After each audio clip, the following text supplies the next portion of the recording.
some boring subjects. Understand the risk to our country. Freedom brings people together. You're listening to the We Are Libertarians Network. Learn more at wearelibertarians.com. You'd think at this point Harry would have that down, but every single time he scares the heck out of himself. Remind me when we get into the show to tell you about heck. Interesting discovery there. Thank you, memes. Welcome to episode 337 of We Are Libertarians. My name is Chris Spangle. You are going to hear a program about the Gillette commercial. What is toxic masculinity? We're also going to talk about the yellow vest revolution taking place in France and some of the claims that are out there. And Paul Copeland is here from the We Are Libertarians Dailies. Harry Price is here, and he is annoying the hell out of me. So stay tuned, and I'll tell you why. Warning. This show is for adults, produced by semi-adults. So the language is sometimes strong and offensive. I don't know what I said.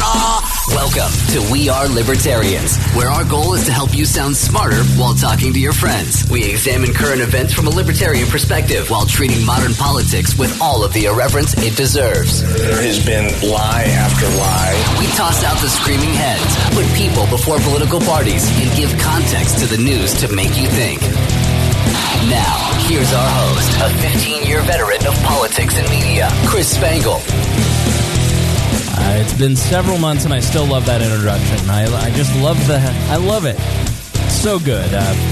Benstown are the people that did that for us. Very professional. Like the man said, you're listening to We Are Libertarians, where we talk politics from a libertarian perspective, try to make you sound smarter when you're talking with your friends. We try to bring people together through conversation. We have a definite point of view, but we try not to be mean about it. We're from the Midwest. We're very nice people. Let me just turn this off. One of those people, that was abrupt, is Paul Copeland. Paul, how are you? I'm doing well. Paul's a very nice Midwestern man, single ladies. He is just very polite. Are you from Indianapolis? Southern Indiana. Okay, what part of Southern Indiana? Towards Madison, Indiana. Okay. Cincinnati corner of the state. All right, so that's down by the Ohio River near Kentucky for you people who don't know geography. And then there's Harry, who I would not qualify as a polite Midwesterner. He's been nothing but a pain in my ass the entire time. The second he walked in, Harry, did he not start? Instantaneously. It was amusing to see. People don't believe me. They think this is shtick, but it was instant and swift. Was it not, Harry? First off, by the way, how are you, Harry? I'm going good. All right. I just have grown accustomed to ways certain things are in the studio, and when you just change them up without warning, I don't like it. I don't like it. See, and you're right. I wasn't born here in the Midwest, from Boston. Whoa. Where who lives? A certain former co-host of the show. Did not get fired. You just left. Yeah. No. Well, he had a good reason to leave. Yeah. Yes, he did. She is fine. If you've watched the past episodes, you'll see why. Morgan is a very attractive girl, and she is at Harvard, and he followed her out there, and he left for love. We do not fault people who leave for love. I know some of you think we do, but we do not. We do not fault those who leave for love. But Harry, I did warn you. I did tell you I was going to clean up the studio area and probably shift things around. I think you just don't remember. You blocked it out of your mind, but it doesn't matter. Had I cleaned it up and had it the same way, you'd throw a fit. Throwing a fit. I'm also going to declare a state of emergency. Paul got here to the studio on time, and you weren't. And you know what? I think Paul deserves a public apology. See, we've had many emergencies, so many emergencies, Paul, that I forgot about that emergency. Because he walked in and declared an emergency about the table being changed, which you can see at YouTube. Thanks to everybody that, yes, that, listen, it is more annoying for me. I'm all off. I'm like, everything's moving. The thing about it is we inhabit this space for several hours a week, and so things get all gummed up, and you got to tear it all down and clean everything, and I sanitize the table and the chairs, and, you know, get all the nerd off the tables. And then, So you have to shift it around. And we had it in a way that just was not conducive to video. And so I switched it back because I feel this is better for the viewer. And it's better mostly for me when I live here. It's a little more inconvenient when I'm doing the show. It's more inconvenient for Harry when he's here for 2 or 3 hours a week. But I'm sorry, like, I can use this as a table again, which is the purpose of this particular living space. I had it set up perfectly for ergonomics. You had a perfect table space when you worked over here. Right. Perfect table space for guests. Perfect table space for myself when I was here. And during the week when you used it as a quote-unquote table in this magical world, you had, almost 8 feet of space on the outside that you could use. No. Now you've got, if you put someone there at that table, they're like blocking the entire hallway. So this guy's got to like move anytime someone has to use the bathroom. So I agree. We moved it for that very reason. But the fact is this is how it's staying. I conveniently moved us along and completely distracted from my public apology to Paul. You sure did. Did you see that? Yeah. I was going to bring this back around after the talk of shorting. It must be hard being in the presence of greatness when it comes to deflection. The width of this table needs to go down by at least 1.5 feet. You can't. This is the I can extend it. I could make this the Last Supper table. It could go the length of the apartment. There's so many leaves to this table. Needs to shrink it down. It's not happening. It is too big. You know what I need? It eats up a lot of space. A new co-host. It eats up a lot of space. Paul, what are you doing on Tuesday nights? And when we you and I both know the answer to that question is nothing. Not much. Ladies, he's got nothing to do. He's available at any time to do anything you want. And I mean anything. Right? Within reason. No, let's not get picky about this. There are certain things that are premium. Certain things are premium. All right. Some of the things weren't plugged in. We also right, had to adjust the table because you didn't make it so you didn't give me a nice adequate fire exit back here, which was the original reason why we moved the table in the first place. You realize you greatly insulted Paul and called him fat. I didn't. You called him a fire hazard. I think you owe him a public apology. You literally said there, it said, I will die if Paul sits here. He's a fire hazard. I heard it. Did you hear it? I said person. There was that implication. No. You fat shamed poor Paul, who has done nothing but be your friend, which is not easy. No, it is not. He was also your employee, which is way worse. Yes, it is. Yes, it is. Harry is kind of a tantruming child. He's one of the most responsible grown-up people I've ever met, but he's also... How is your daughter? Because Gunther must just be a handful if she's anything like you. I pray she's like Lacey, but although knowing what I know about your wife... She's really you're the well-behaved one, right? Correct. Gunther has gotten very, how can I put it, demanding. She's understanding, what she can command, and I'm also noticing there's a lot of she's used to trying to break my stubbornness down. So when she's around other people, she breaks them very easily. Right. With me, she could sit there and cry. And I remember Lacey came home, and she was just sitting there crying. And I was just there eating her dinner in front of her.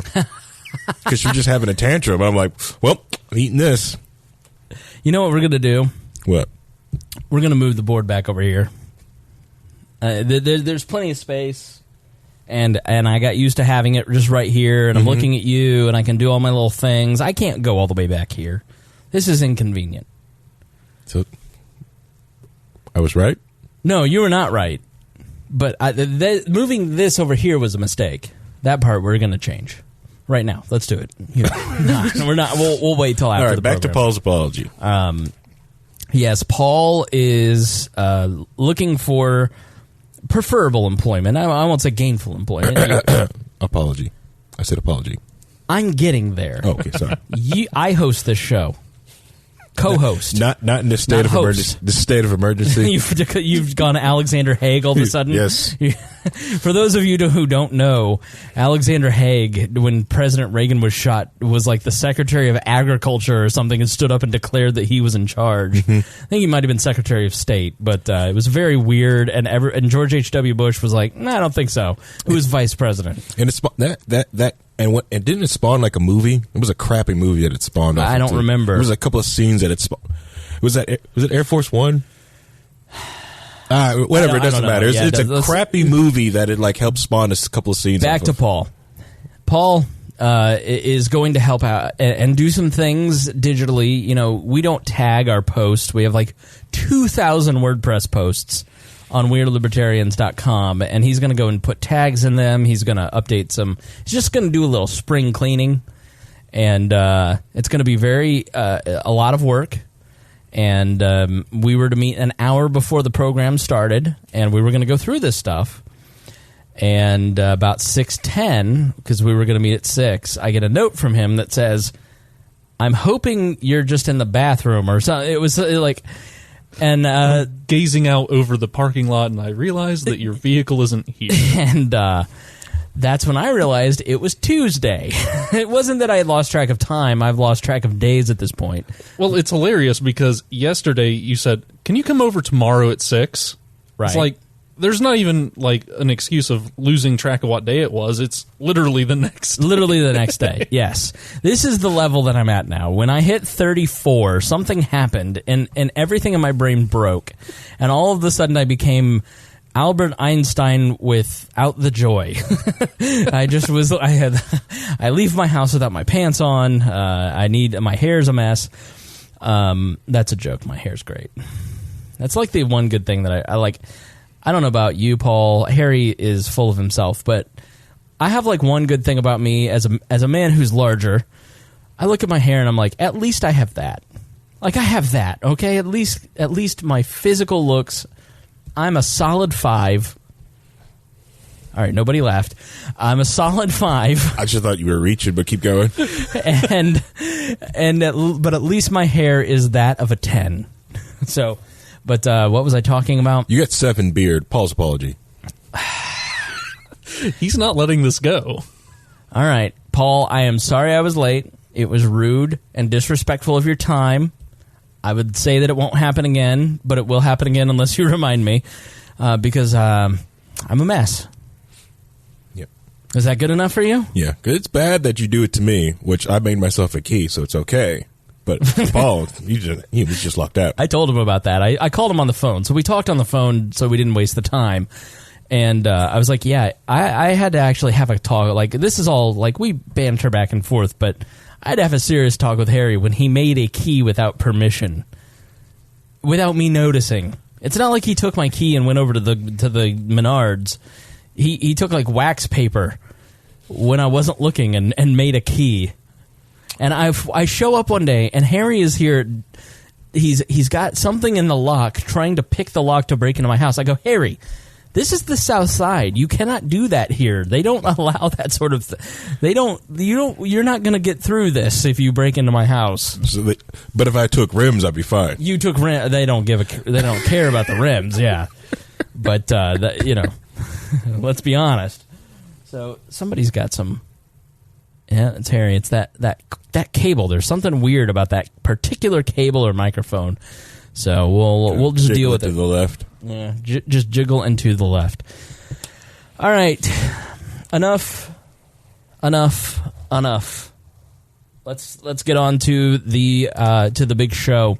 We're going to talk about the Yellow Vest protests. Some great research. Sam Schmidt.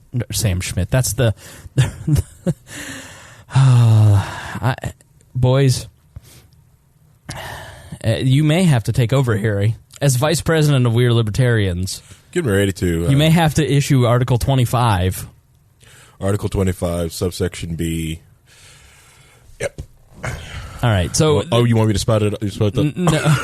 I figured you'd come up with some gold, but no, apparently not. So Sam Schultz is the great researcher who's been doing such a good job of putting things together. And so we're going to talk about that and Paul Joseph Watson, which we're going to take a risk. We might play a PJW video. So we'll discuss it before we do, just for the health of the program. But I want to start with the Gillette commercial. Now, you're not going to be able to see this. You'll have to go and watch it, but I'll play the audio, and I'll kind of describe what's happening in the video. Now, Gillette... what do you have that old commercial that you were playing? I could probably pull it up here. Everybody knows. Yeah, the Gillette commercial. Right. The best a man can get. Sorry, I had to belch there. It's just the Gillette commercial. Because I think that's most razor most guys start off with is Gillette, because it's the advertising. Yeah, is everywhere. Like this is the 80s here. You're looking sharp. You're looking good. You've come so far. It's like an 80s dude. He's running track. He's helping his son shave. He's getting into the limousine, winning a football game, teaching his son to comb his hair. Oh.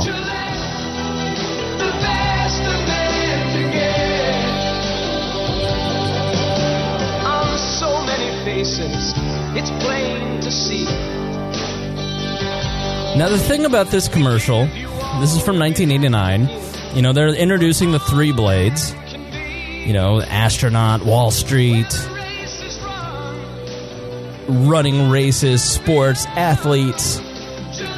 They're showing you. The Gillette Atra Plus system with Here we go. Uber Smooth Strip for the best a man can get.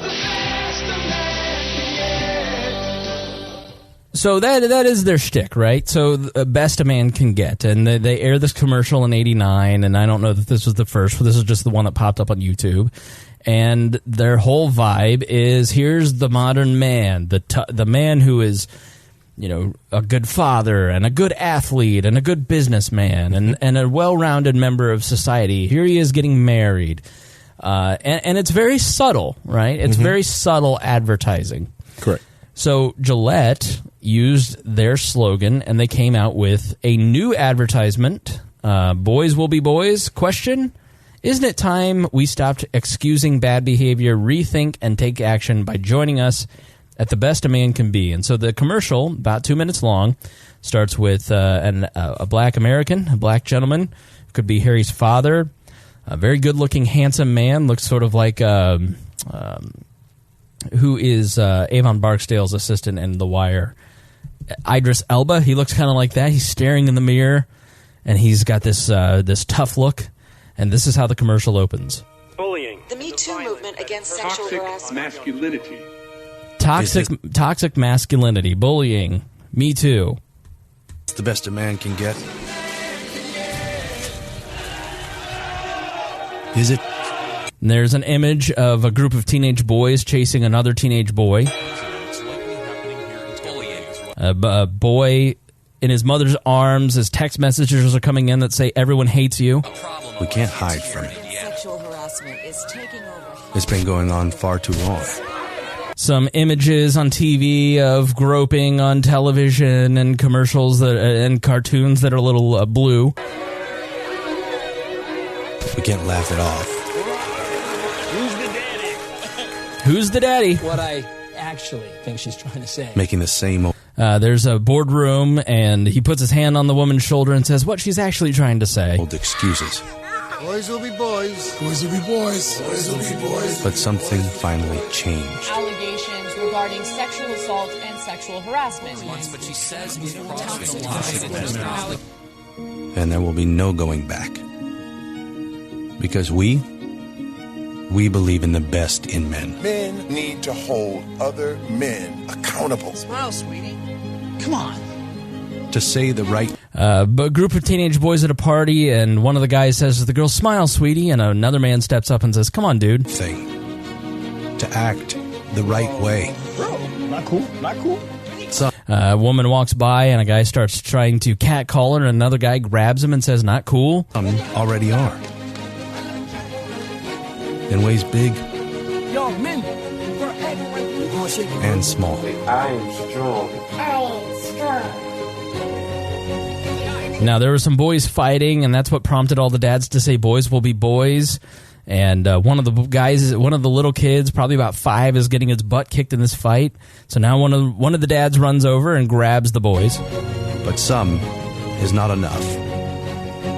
It's not how we treat each other, okay? It's not how we treat each other. Because the boys watching today will be the men of tomorrow. Now, that group of teenage boys chasing the other teenage boy, a man is holding his son's hand and runs over, and he stops the other boys. And as It's actually kind of a touching moment. The dad breaks up the fight.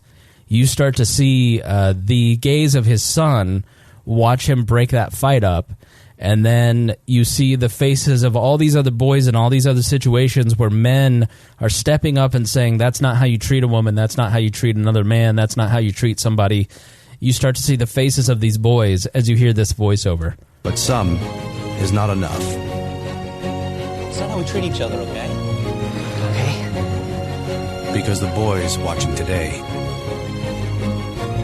will be the men of tomorrow.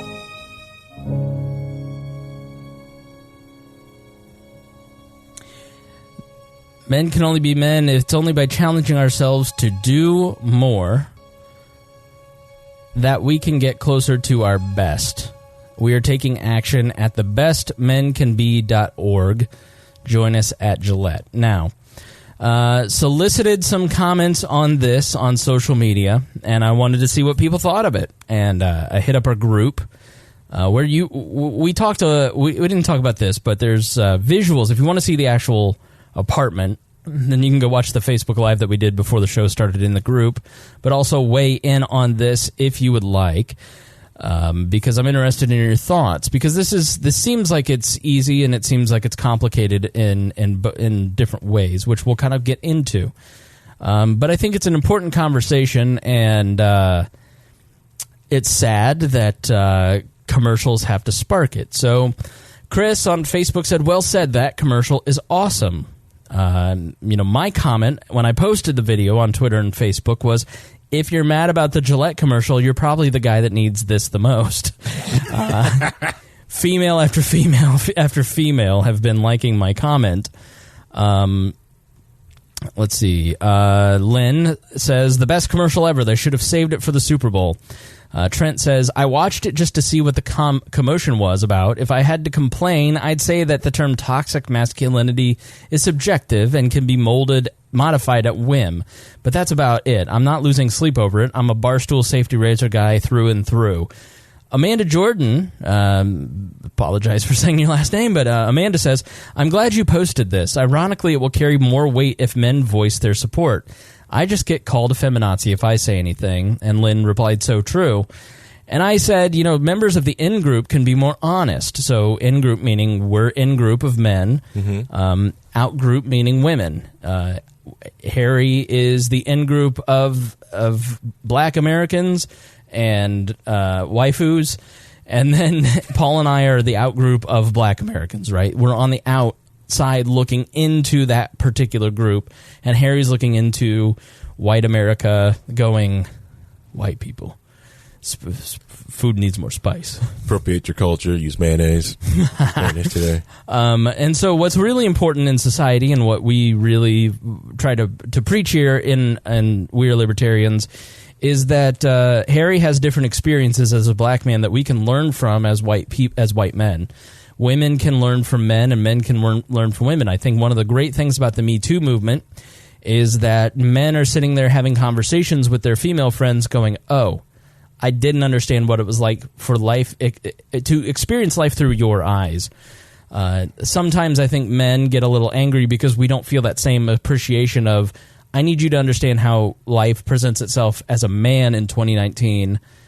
And our female friends kind of go, but women have this and that. And it's like, no, just I'm trying to understand you. You try to understand me. But that's me being biased and prickly about that because I go, well, you're not listening. Amanda, so I said, listen, members of the in-group can be more honest. It's why we need women to deal with false accusations. Men just look like they're trying to protect the patriarchy. Mm-hmm. So, having gone through false accusations, but also having helped friends through domestic violence and sexual abuse, there's validity to both sides of these arguments. It's not, you don't have to stand with all men and all all accusations are false. And you don't have to stand with all women and say, every single woman who ever tells a story is telling the truth. Like there's you have to have conversations around these things and understand the facts. And it's easier for everyone to do that when members of an in-group kind of step up and say, you know what, hold on, wait a minute. Let's hear, listen, you need to understand the way that you speak to women is inappropriate. because women apparently, when they say that, are not getting through to you. Or if you're in a power group, a power dynamic at work, and someone is not listening to some person who has no authority, but you have some authority, you have a better chance of getting that person heard because you're in the boardroom, right? So you're in the power group, and the person out of the power group can have more leverage if a person in the in group decides to like lay down the war equipment and actually says, you know what, let me listen to what this person's saying. So a lot of what we've always advocated about men's issues, women's issues, racial issues, all of this is let's just talk it out. Let's try and understand where we're coming from and understand this. And when men say, yeah, men could do better, then it has probably more of an impact. That's why, you know, if this had come from if this had come from Tampax, we'd be like, well, that seems preachy, you know. But it's coming from Gillette, a decidedly male brand. So where we go as men go, let's see, take a look at this. Amanda replied, true. It's difficult, though, because any issue, if you don't say exactly what the other person expects to hear, it's a shit show.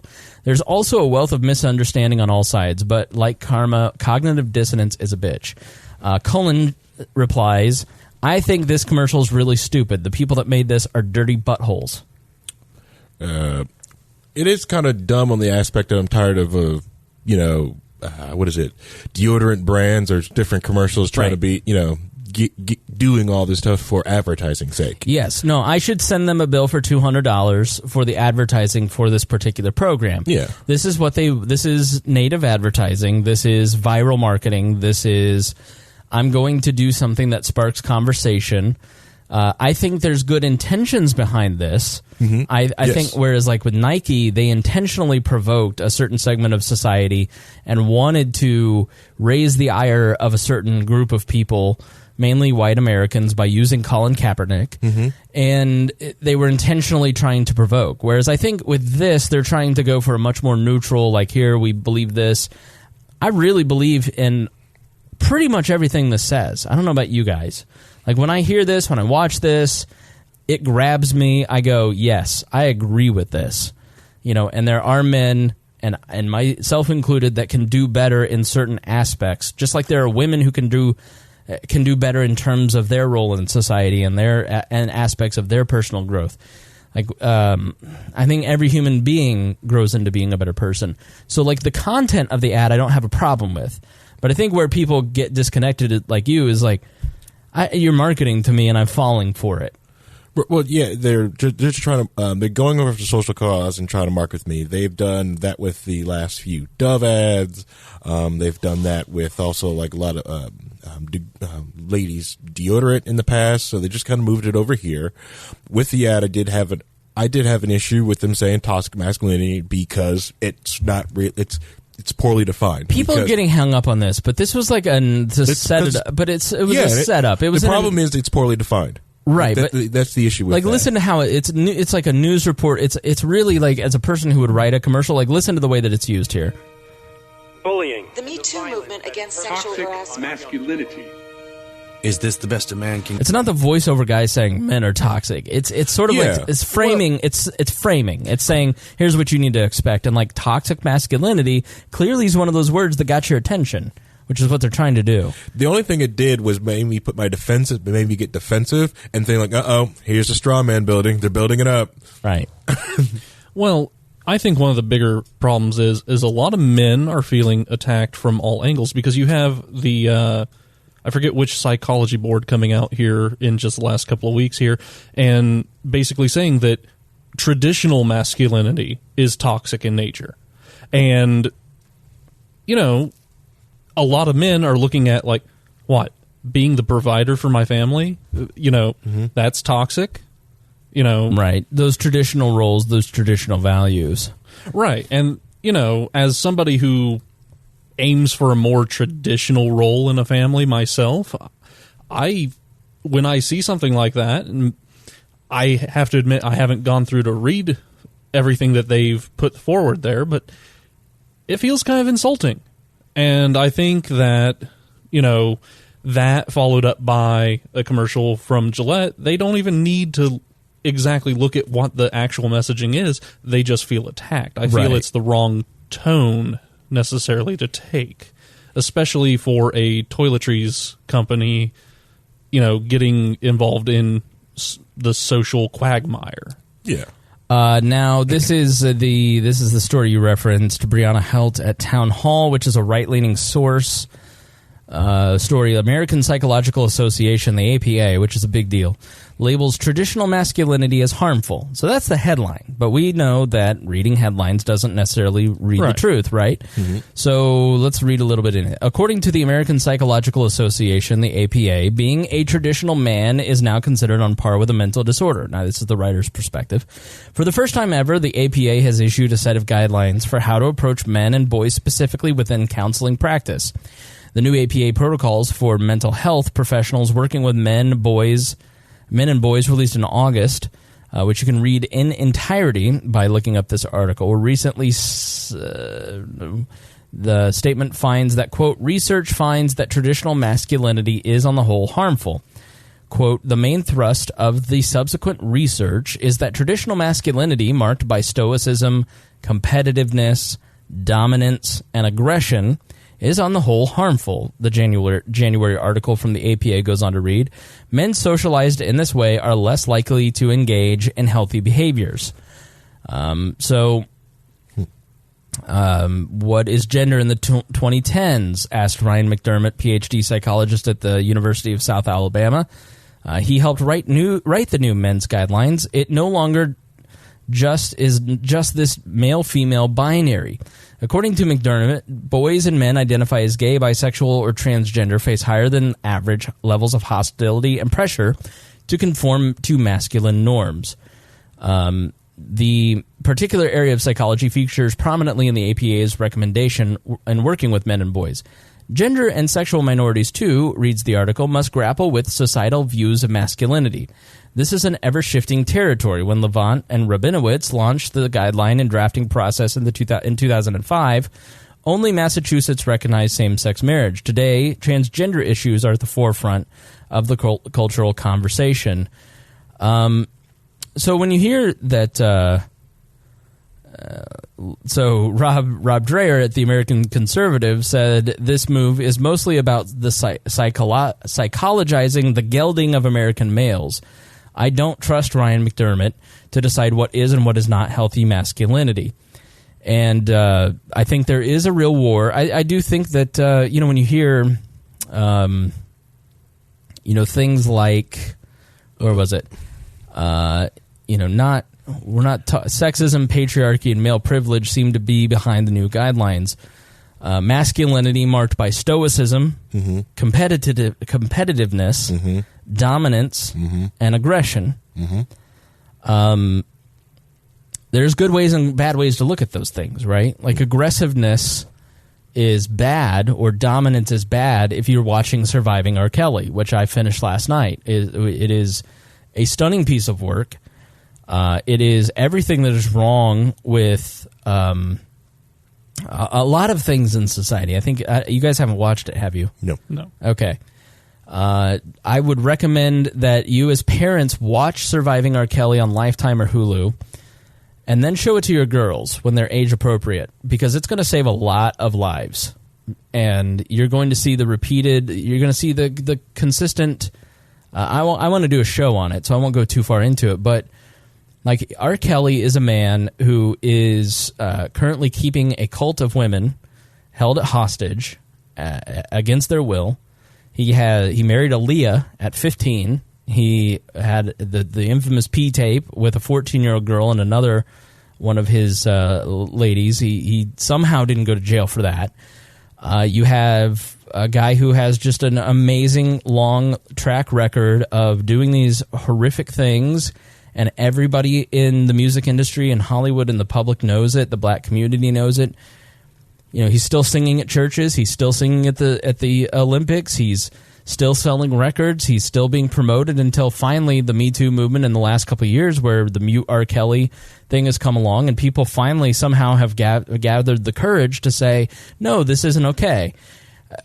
human beings are a cowardly species. It isn't until somebody stands up and says this is wrong that the rest of the herd starts to follow them, which is why you should never be shy about speaking your beliefs, because you never know who's going to stand up and follow. You feel like you're all alone, but the second you stand up and say, I believe this thing, millions of people stand up and go, yeah, me too. I look at the R. Kelly situation as like, that's toxic masculinity. There's a guy who promotes sexual promiscuity, who promotes dominance over women, who promotes a lifestyle married to wealth and fame, and just in a grotesque way. He's dominating women by keeping them prisoner. He's competitive because he'll stop at nothing to stop his enemies. Aggression towards anyone that shows him sort of any harm, or these girls disobey him, he hits them. Like, that's, to me, is toxic masculinity.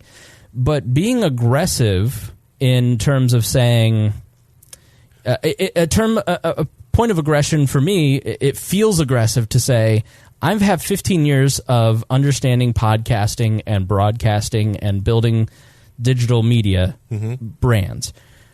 It feels aggressive to say, I charge $120 an hour as a consulting fee, or $60 an hour. To me, it's like, you're my friend, but listen, my time's worth this. That to me feels aggressive, because I'm not necessarily an aggressive man.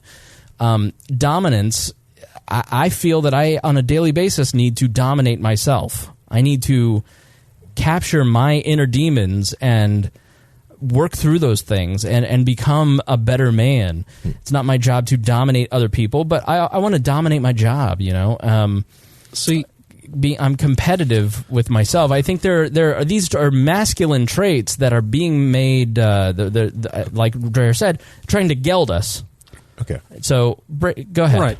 But I think that that's honestly bad framing, because aggressiveness, yeah, that's bad. But assertiveness, you're standing up for your own value. Dominance, bad. Being authoritative, because it's a realm in which you are knowledgeable and have authority, that's good. That's something that you should assert yourself as an authority. Well, so let's look up the definition. So I'm just looking at the Google definition here now for dominance. Power and influence over others.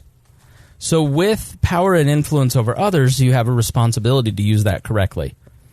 You know, when you have dominance, in the classical sense, you have that, and then aggression, hostile or violent behavior or attitudes towards another, readiness to attack or confront. So I agree on aggressiveness. I'm not for that particular thing. My thing with it, right, is the framing of the whole framing of the word, of saying that it is toxic masculinity. Why can't it just be a toxic behavior? Now, you may say that, you know, these are these gender terms, but I'm sorry, to me, that it shuts me down when I hear stuff like that, especially with Paul was saying that men are being attacked by on all sides from this, because as any single guys are out there, I'm sure they have hit their share of, you know, females of the species being toxic, and no one really talking about it. I'm sure they've been hit with a foodie call once or twice, and it's only single guys that really talk about that. Foodie call? Yeah, foodie call. Yeah. Girls who only swipe right on you just because they're hungry. And it exists, yeah. Yeah, I think the rise of sugar baby culture and economic manipulation as a BDSM category. I think what is the arrangements? BDSM. Those are a voluntary contract. It's not manipulative. It's not manipulative. Right. Yeah, it's known as financial domination. Yeah, that's the term. Yeah, finance. Right. Yeah, but you sign up for that. You know exactly what you're getting. Is it seeking arrangements? Like I just. People are free to do what they want, but I also think that. But the manipulation and the fraud is what I'm talking about. Right. That's what toxic.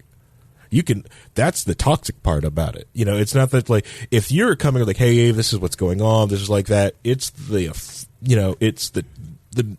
people have been manipulated. That's what people get upset when they see certain things. It's like, you're manipulating people because you're presenting yourself as something else, and in reality, you're not.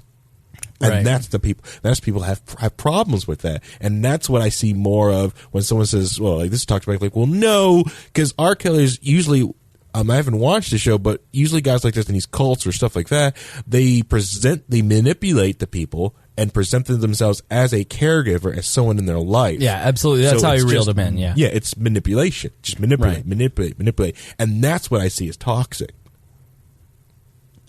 Yeah. The bad intent. Yeah. Right. Yeah.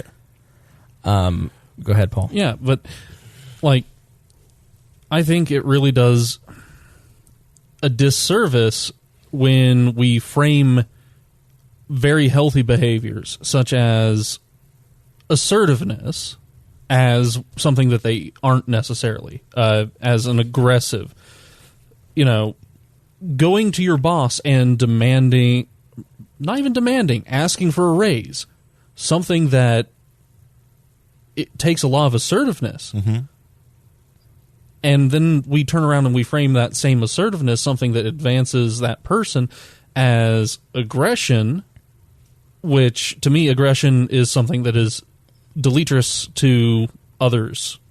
Deleterious, yeah. It's harmful to others, for those of you who went to public school. Yes. Showing your education, Paul. Old Ivy League Copeland. Yeah. No, I love the word deleterious. Yes. Yeah. No, I think that's exactly right. There is I'm going to say go ahead, Perry. Oh, keep going. I'm just going to parrot it. I'm just going to direct this back to the commercial once you finish this. Okay. I may take us in a real weird place. Crap baskets. So I think because of my experience, like if you go back and listen to Amanda's story, episode 141-ish, or the Cost episode, it's sort of a repeat. I'm going to set up new episodes with those guys. Like, having lived through an experience with a best friend who was being hunted by a man, and having that best friend go, when you say this, you sound like him, and you're being controlling and manipulative. I think it is really important for guys, especially younger guys who aren't necessarily good with women, to really latch on to their female friends, seek nothing but friendship, first of all, and to if you're talking to a girl and you're not good with women, like, get with a girlfriend that you know is emotionally stable. That's the key. Mm-hmm. And say, like, what do you think of this? Like, what am I doing wrong here?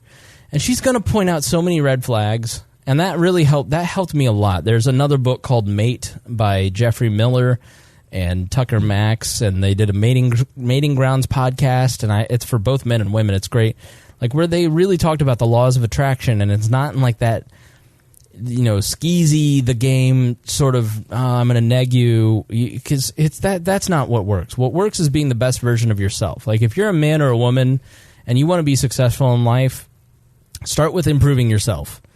You will immediately start getting better at dating, getting better at your job, getting better at being a dad, getting better at being a father, the same thing. Some people are dads and some people are fathers. This is going back to the sugar daddy thing. Yeah, you're either the father or your daddy. Go back to you're a better husband. You as a man, I'm going to say this, and I don't mean this in a way that is upholding the patriarchy. I think that a lot of women, when I say this to them, they agree with me. But it's hard when you have these conversations in public because sometimes people want to twist it against their biases. Men are supposed to be leaders. And I think in a relationship or in a workplace or in life, you're supposed to lead. And to lead, you have to have an understanding of what is a good moral compass. And I think what I like about this commercial is that it is saying, you know what the right thing to do is. It's already inherent in you. If you see a child being picked on, you should intervene. You shouldn't allow another boy to hit another boy and violate his person, because boys will be boys. Like, you're not supposed to just let kids beat each other. Like, if you want to know why our society is violent, it's like, our friend Sarah Brady Wagner, she's a nanny, and she's like, it's sort of fun to teach 3-year-old boys that they can hit each other. They just have to ask permission first. And to watch these boys go, may I hit you? Yes. Because men are inherently aggressive, but you have to learn as a child, as a man, that you have to channel that and funnel that in a good way, and you have to be a leader. And I think men are laying down as leaders. I think we are failing at leading our society. We're failing at leading our families. We're failing at leading our movements. We're failing at leading everything. And we're outsourcing the leading to politicians, to our women.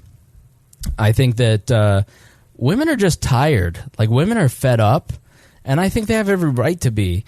I think women are tired of coming home and doing everything. They feel they're doing everything. And but at the same time, I also think that men aren't getting enough of a break. And I know that this sounds like cognitive dissonance, but think about it this way. I was in a group chat with some friends, and the women folk in the chat, their boyfriends were in the chat, which was awkward, the women folk were complaining that these guys don't do housework. They're lazy. Mm-hmm. They play video games. They're do nothing, good nothing. Why do I have to teach a man how to be a man? And I said, you know what? You're really unfair.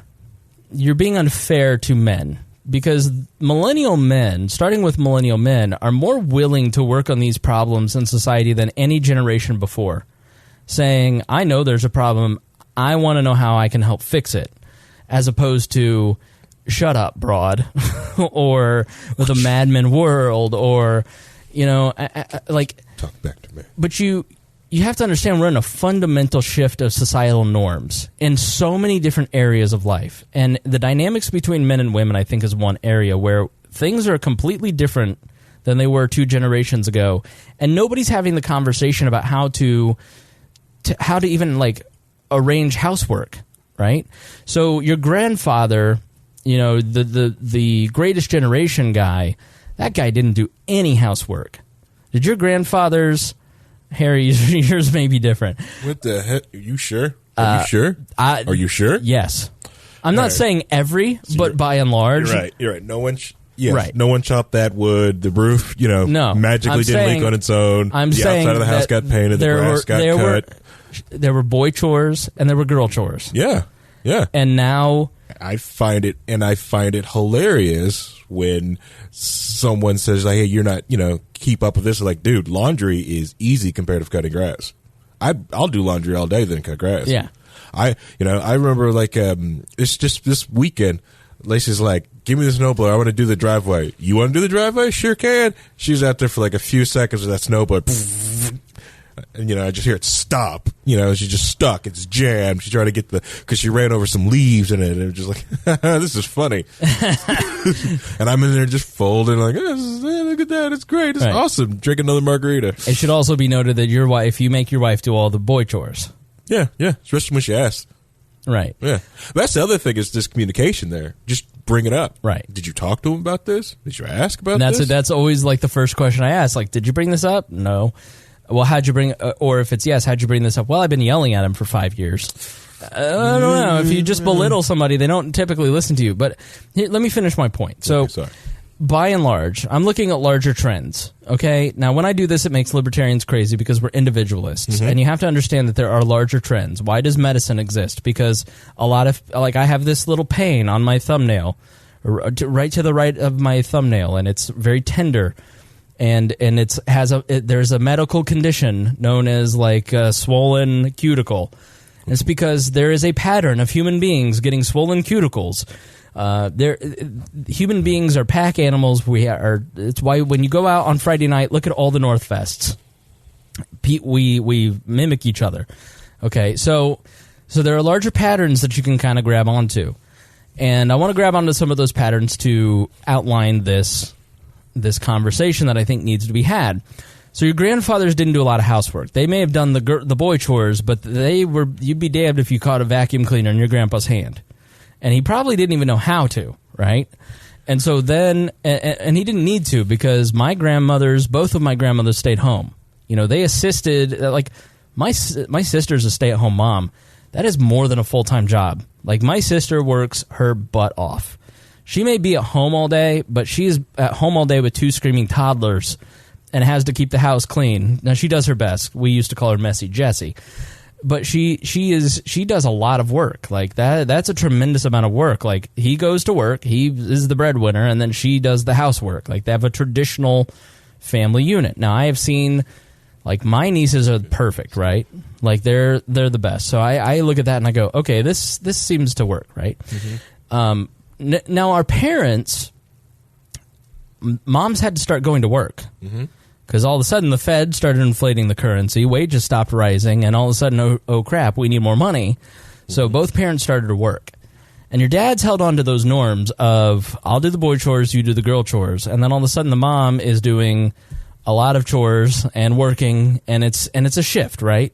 But there's no conversation about how to deal with all these different duties. Millennials come along and go, yeah, I agree, you shouldn't have to do all the cooking and cleaning. But I also think that a lot of millennial men have no idea how to do any of this. Because I grew up with a dad that was a janitor, so like I know how to keep a place clean. But like, I don't know. Harry's weird, but like I believe my parents had indentured servants. Like they had kids, so they didn't have to do housework. They had us, so we did the boy and girl chores. But I think there needs to be a conversation about even those little simple things like. I don't think the Boomer and Gen X generation really had that conversation of how do we balance all these things that need to be done around the house and make it fair and equitable. And I don't know how to do any of this. Like I don't know how to do a lot of. Anyways, go ahead. Like, am I making sense? Like, but Boomers and Gen Xers a little bit removed home ec and shop out of high school, so a lot of millennial men have no clue whatsoever how to build or do anything, and or too much pride, and too much pride to say anything. Yeah, way too much pride to say that. It's only like a few. Craft and trade that will cut a guy's pride. Like if you're a mechanic, you working at that, you'll cut your pride very quickly to ask a more seasoned mechanic on how to fix something. Right. Or if you're in IT, you'll learn to ask questions very quickly. Those are my two trades. There's probably more, but these are the two I'm more familiar with. But we are getting so many new people because of the title of this particular episode, which we'll get to the Yellow Vest later, but it's nothing but French dudes going worst cam girls ever. So, yeah, I think... go ahead. One thing is, I will... but if I make a wage and I don't want to do my chore because I outsource it with money, I'm still doing that chore. So I don't want to cut grass, so I pay someone to do it. Yeah. So I can sit on my butt and play that video game for that hour. I'm still doing that chore. The chore is getting done. It may look like my feet are up, but I'm doing that chore technically. Yeah. I'm just trading my time easily, just like cleaning out the gutters or doing stuff like that. They're still doing these different chores around the house. And my other advice for any guys for communication's sake, remember, always ask to switch. It's my favorite one. Right. It's my favorite move. Explain that. It's I don't like I have to cook, I have to clean. It's like ask to switch. Ask to switch. Right. I'll do the cooking, cleaning, and laundry, and you go out and do the lawn. Right. And the same thing if you have, which it's just more of a opening up communication and helping someone see the other side. Sometimes it takes someone walking in the other shoes to see, do you actually appreciate the work that someone else does? Yeah. Just because, I was like, well, it's just cutting grass. Well, if you're using a push mower, you're cutting grass for an hour. Dude, that's you burn so many calories just pushing grass. Turn your pedometer on as you walk around. I think I got up to a mile one time. But the other thing when it comes to switching is if being a stay-at-home parent is a lot of work. You did it for a while. Yeah, I did it for a while. It's a lot of work. It is a full-time job. But if you feel that you're not getting the respect for your job, look your partner in the eye and ask to switch. Right. I'll get the job, you stay at home. But if you're not prepared to do that, then it's more of then what are we really doing? Yeah. Have this conversation better, because most people aren't willing to do the switch. Yeah. So I think my larger point is that millennial men are on this very small thing, right? That's, I think, illustrative. I was like, these friends who were complaining, I was like, do you not realize how lucky you are? Because at least there can be a conversation that they're willing to help. You just may not be treating them with enough respect to understand that they're too embarrassed to say, I don't know how to clean a toilet. Right. It's like little things like that where nobody ever trained them. And I think we're letting like these, men are all, like, we grew up with the image of the worthless dad who was just a piece of garbage, who was helpless and feckless, and like Homer Simpson and Al Bundy and, and I think that has kind of seeped into culture where women, it's girl power, they're badasses, they can do anything, there's going to be a woman president. But then guys, you're lazy, you're not leaders, you're worthless, there is, and I think we have to start picking out the positive things about men in the 21st century and start highlighting some of those. The problem is that when you do that, when you're Jordan Peterson and you come along and you say, here's a structure, here is a framework for you as a man to be a better man.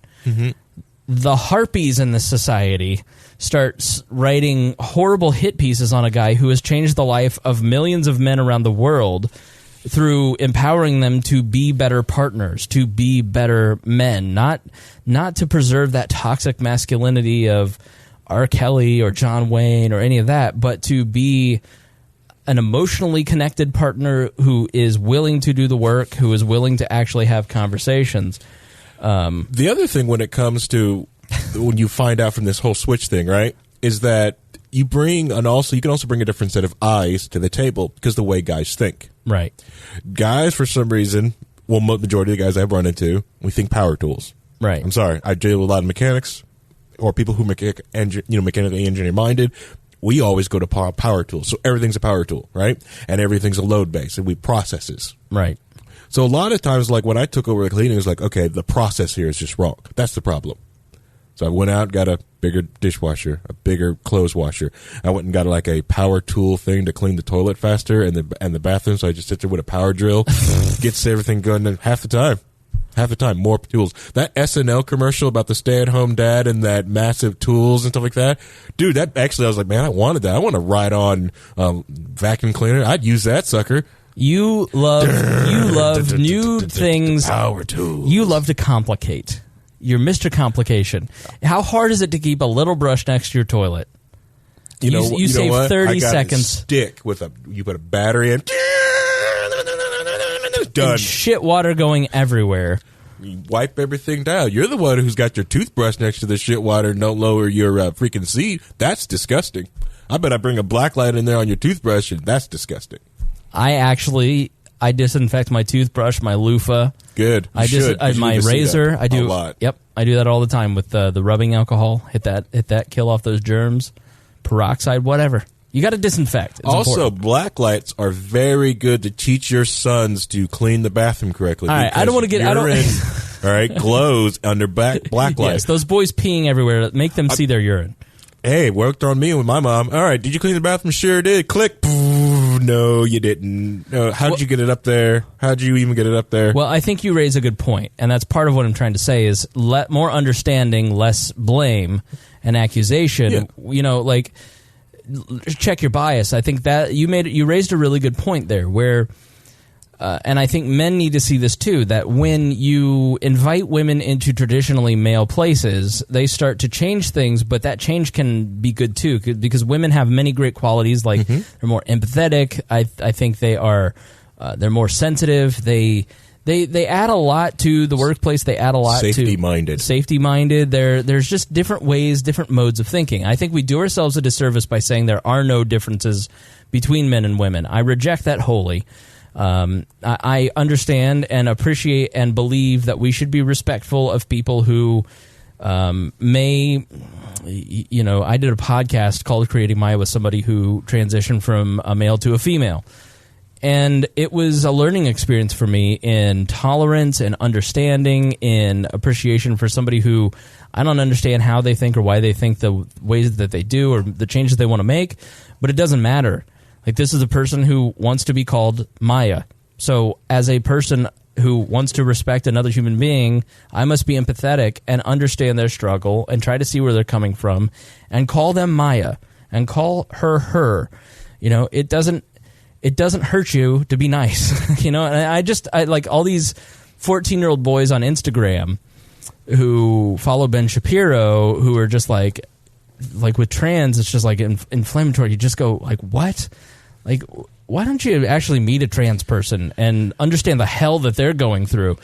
But I think your point is well taken, Harry, where you invited in your home a male to do the traditionally female roles, and then all of a sudden things were done differently, but maybe more effectively because you said, hey, this way that it's always been done by our parents probably isn't effective. Let's do it this way.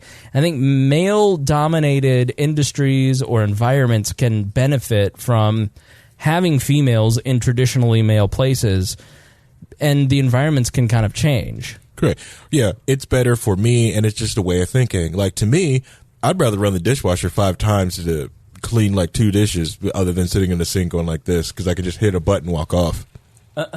Yeah, I make it cook. What? Walk off. Mr. Conservation. It's water. It's water. Okay? It's water. So, but... and coal power. I also think there needs to be spaces in society where men can be men. And there can be conversations where it's exclusive. Like our chats, we have one chat that is all men, and the conversation can be a little different in there because it's just different. Not supposed to talk about the top secret patriarchy chat. You're right. All right, two merits. I'm more offended that I wasn't invited to that. Harry's not in it anymore. What? You're basically not in it. Yeah, I'm not in it. You're not. You didn't even know about the big news this week, which I should have mentioned way earlier than this. No one cares. Moving on, back to the Gillette commercial. One with Sarah talking about the guy. Like, yeah, in that commercial, when I saw the boys doing that, I was like, whoa. We're gonna do this sportingly, one at a time, and only if we all agree to this. And we're gonna bring some rules. Hitting each other. Yeah, we're gonna bring some rules. Gloves, helmets, please. Mouth guards, go. Well, everyone agrees. No one agrees, then back off. But it also felt like they stole a scene from Karate Kid too. That's what I saw when that dad jumped into that fight scene in the Gillette commercial. Like, is this Karate Kid? What? I'm not the only one that saw that. Fine then, whatever. But I did like the commercial. That's I did have an issue with the guy in the stereotypical, like, sitting behind the barbecue going, boys will be boys, boys will be boys, boys will be like, so sometimes. We saw that with Kavanaugh. I mean, if Kavanaugh was guilty of what he was accused of, there's no boys will be boys about it. It doesn't matter if he was 17. He was intentionally inflicting harm on another person. He was using violence against someone, and he should be held accountable no matter what age, in my opinion. Correct. Most people who say that is usually when a boy get dirty. Right. They get dirty. Right. They play with bugs. They like just do something destructive of their own toys or something. Right? My That's family boys will be boys. My family's in for a world of hurt. We've had 2 perfect, sweet baby angels, and 2 girls, and there's a boy on the way in the family. My brother is having a boy, and boys just have a level of energy that is so much more than girls. Like, they are hell-bent on suicide at every minute of the day when they're 3. Like, they're just there's a difference. There just is. Yep. It's a different role biologically. Right. And that's, for 250,000 years, that's what has kept the species going. Mm-hmm. We'll follow #BoyMom on Instagram, and it's hilarious. So, to go back to the commercial, because I don't want to ask this question because it'll divert us too far again. Yeah, because it's 9 now. To go back to the question, is it? Yeah. Oh, shit. We haven't even started the second topic. Nope. Maybe we ought to do 2 shows. You think we should split them into 2 shows? It's going long. It's a long week for me. All right. So here's the thing. What I liked about the commercial, the advertisement of it aside, which we'll talk about in our final little segment here. The thing that I was amazed about with R. Kelly is that nobody spoke up. Yeah. And there are times when speaking up and saying things like, I had a situation today where there's just somebody around a thing I'm involved in, and I just think that this person is a dangerous person, and he makes people feel uncomfortable, and I'm in a less powerful position than other people, and I made myself known, and I got a little pushback for it, and a little bit of it's not your place. But like, I just think men need at a certain point to start saying like, hey, this guy's not allowed to come to the party anymore, and it's because he makes all the women feel uncomfortable. Yeah. Or when you're out with your friends, there's a difference between a joke and this guy's just being downright disrespectful and harassing people. And I think men, part of leading is standing up and saying, for the more agreeable people in our society or the less powerful, part of being a man is standing up and saying, this isn't right, this needs to be fixed, or we need, as a group, to take a harder look at this particular individual or this behavior or this thing, right? Mm-hmm. I don't think we need to fundamentally change society, but I think men have lost their sense of justice, and we need to regain it. I think we have lost the idea that the powerful have to stand up for the powerless instead of the powerful getting more power. And that isn't just in a populist frame of mind where Wall Street needs to come down a bit. It's in our everyday lives. Like, there have to be examples in your guys' life where you see the powerful picking on the powerless and nobody says anything. Correct. Yeah. And I always feel, and you are right, once you start saying it yourself, I've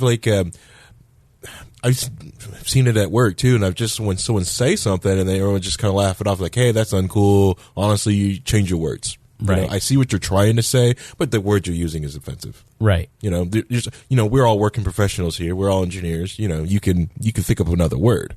Right. You know, it's happened on the show. Things that we've said on the air, people have come back and said, hey, that wasn't cool. I know you were kidding, but, and we lost a co-host over it. Like, I was just downright, I thought I was being funny, and Seth thought I was being disrespectful, and I was wrong. Like, it wasn't, he didn't think it was funny. He wasn't in on the joke. Mm-hmm. And so therefore it wasn't cool, and it probably wasn't cool even if he wasn't on the joke. So you have to, but you have to have people to stand up and go, hey, come on. So, right.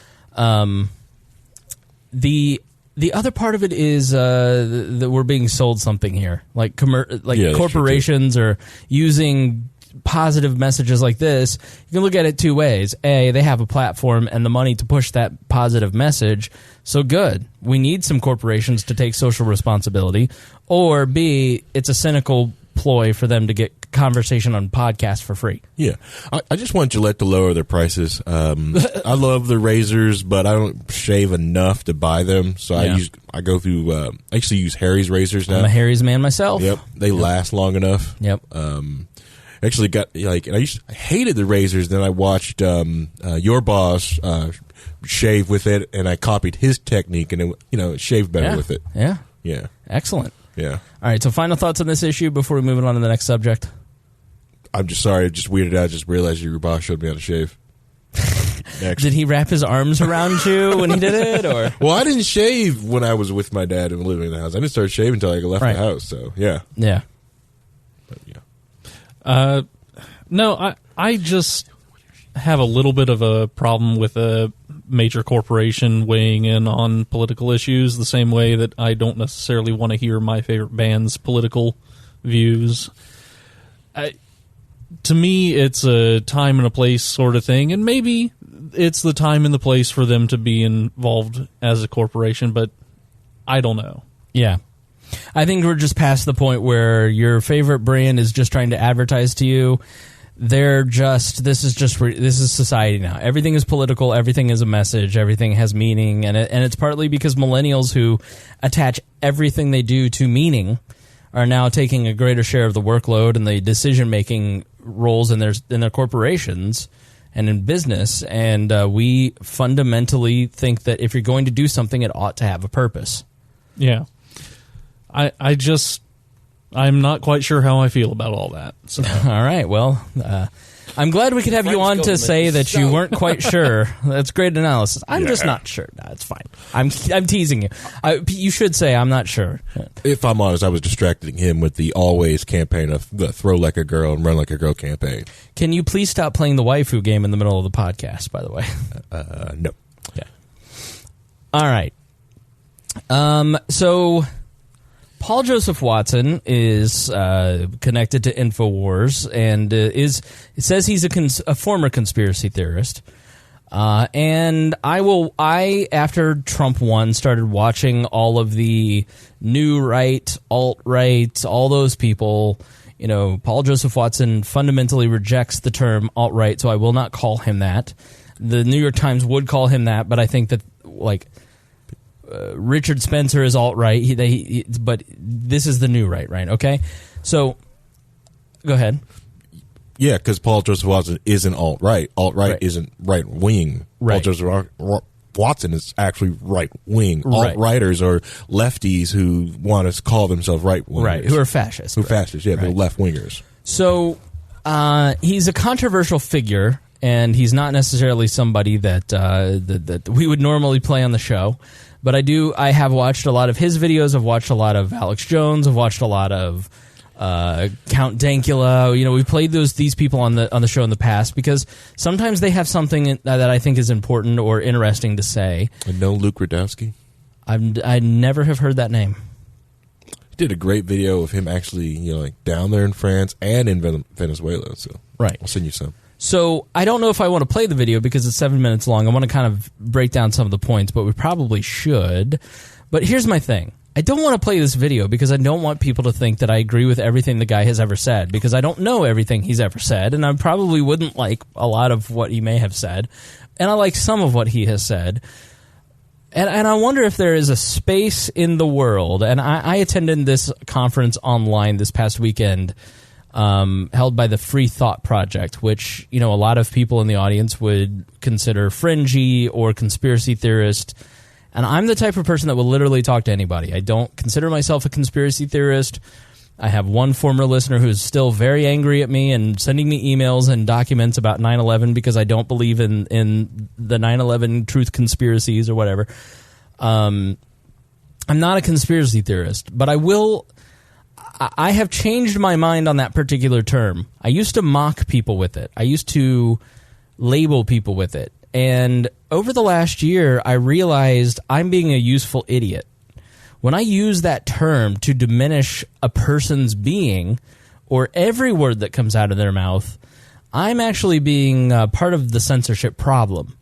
Because Paul Joseph Watson on the Yellow Vest stuff, I thought had some interesting things, and I wanted to fact check it, which is what we've done. So the reality in this day and age is that if you play something like this, you're automatically associated with, oh, this is just a person who's promoting the ideas of Paul Joseph Watson. Mm-hmm. When in reality, after we play this video or parts of this video, we're then going to... we fact-checked the heck out of it. Sam Schultz did a great job with the research on this, and I wanted to, because I watched it and I went, okay, is this true? Because there are things in here where you kind of go... jump to conclusions. Or this is a compelling argument from a compelling person, but what's really happening in France right now? Like, is it as authoritarian as they may say? So I'm going to play a little, just so you have a flavor of it, but I want to open it up to you guys. When you play something like this, do you immediately, forever, in the minds of your audience, you turn them off from you and they associate you with these people? Or do you think that there is a space where we as a society can touch the third rail and examine the words of this person or this group of people?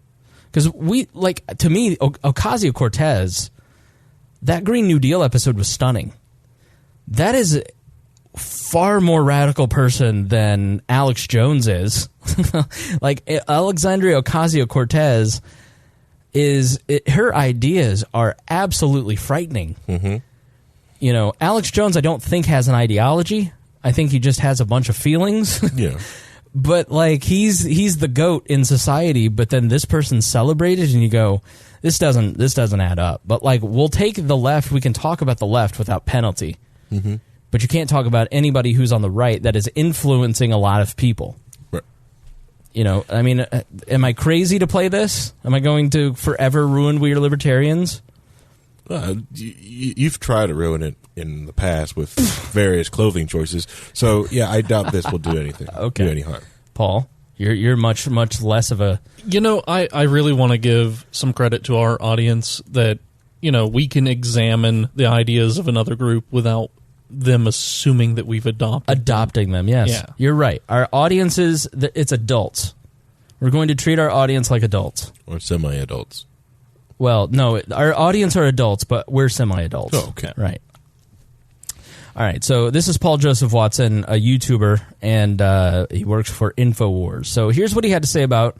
This video is titled, What They're Not Telling You About the Yellow Vests. The French government is so terrified of the Yellow Vest movement, they're debating new laws that would criminalise all unauthorised protests, meaning you would need government permission to protest the government, otherwise known as dictatorship or martial law. Protest leaders are now being handcuffed and abducted in the night, like something out of Stasi East Germany. Yellow Vest organiser Eric Drouet was arrested and faces trial for, quote, organising an undeclared demonstration while meeting with friends at a restaurant. Call of Duty Modern Warfare 3, 2011. Paris, 2019. They look the identical. City looks like a screenshot from an apocalyptic video game. Every weekend, something's gone drastically wrong. On Saturday, Caen looks more like a battlefield than a city. The Virgin Antifa rioter versus the Chad French rioter hides behind a mask, poses no real threat to authority, just breaks shit with no purpose, sports a sexy yellow vest, caused actual change, breaks shit because he's fed up with taxes. Now, I don't advocate violence. And this guy claims he was angry because his wife got tear gassed. But when Christoph Dettinger, despite being targeted by the media and authorities,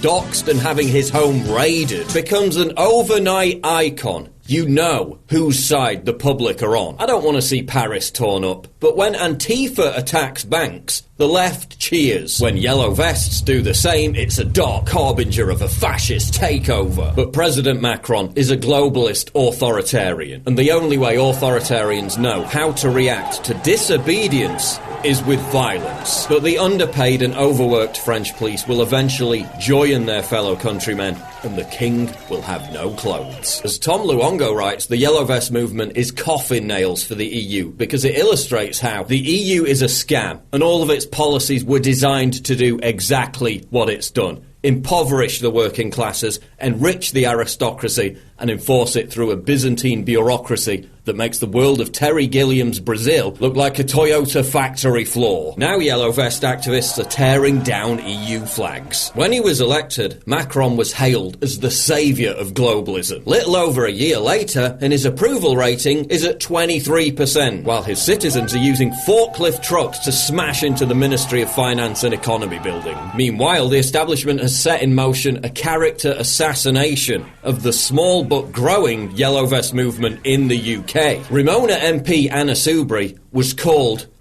oh my god.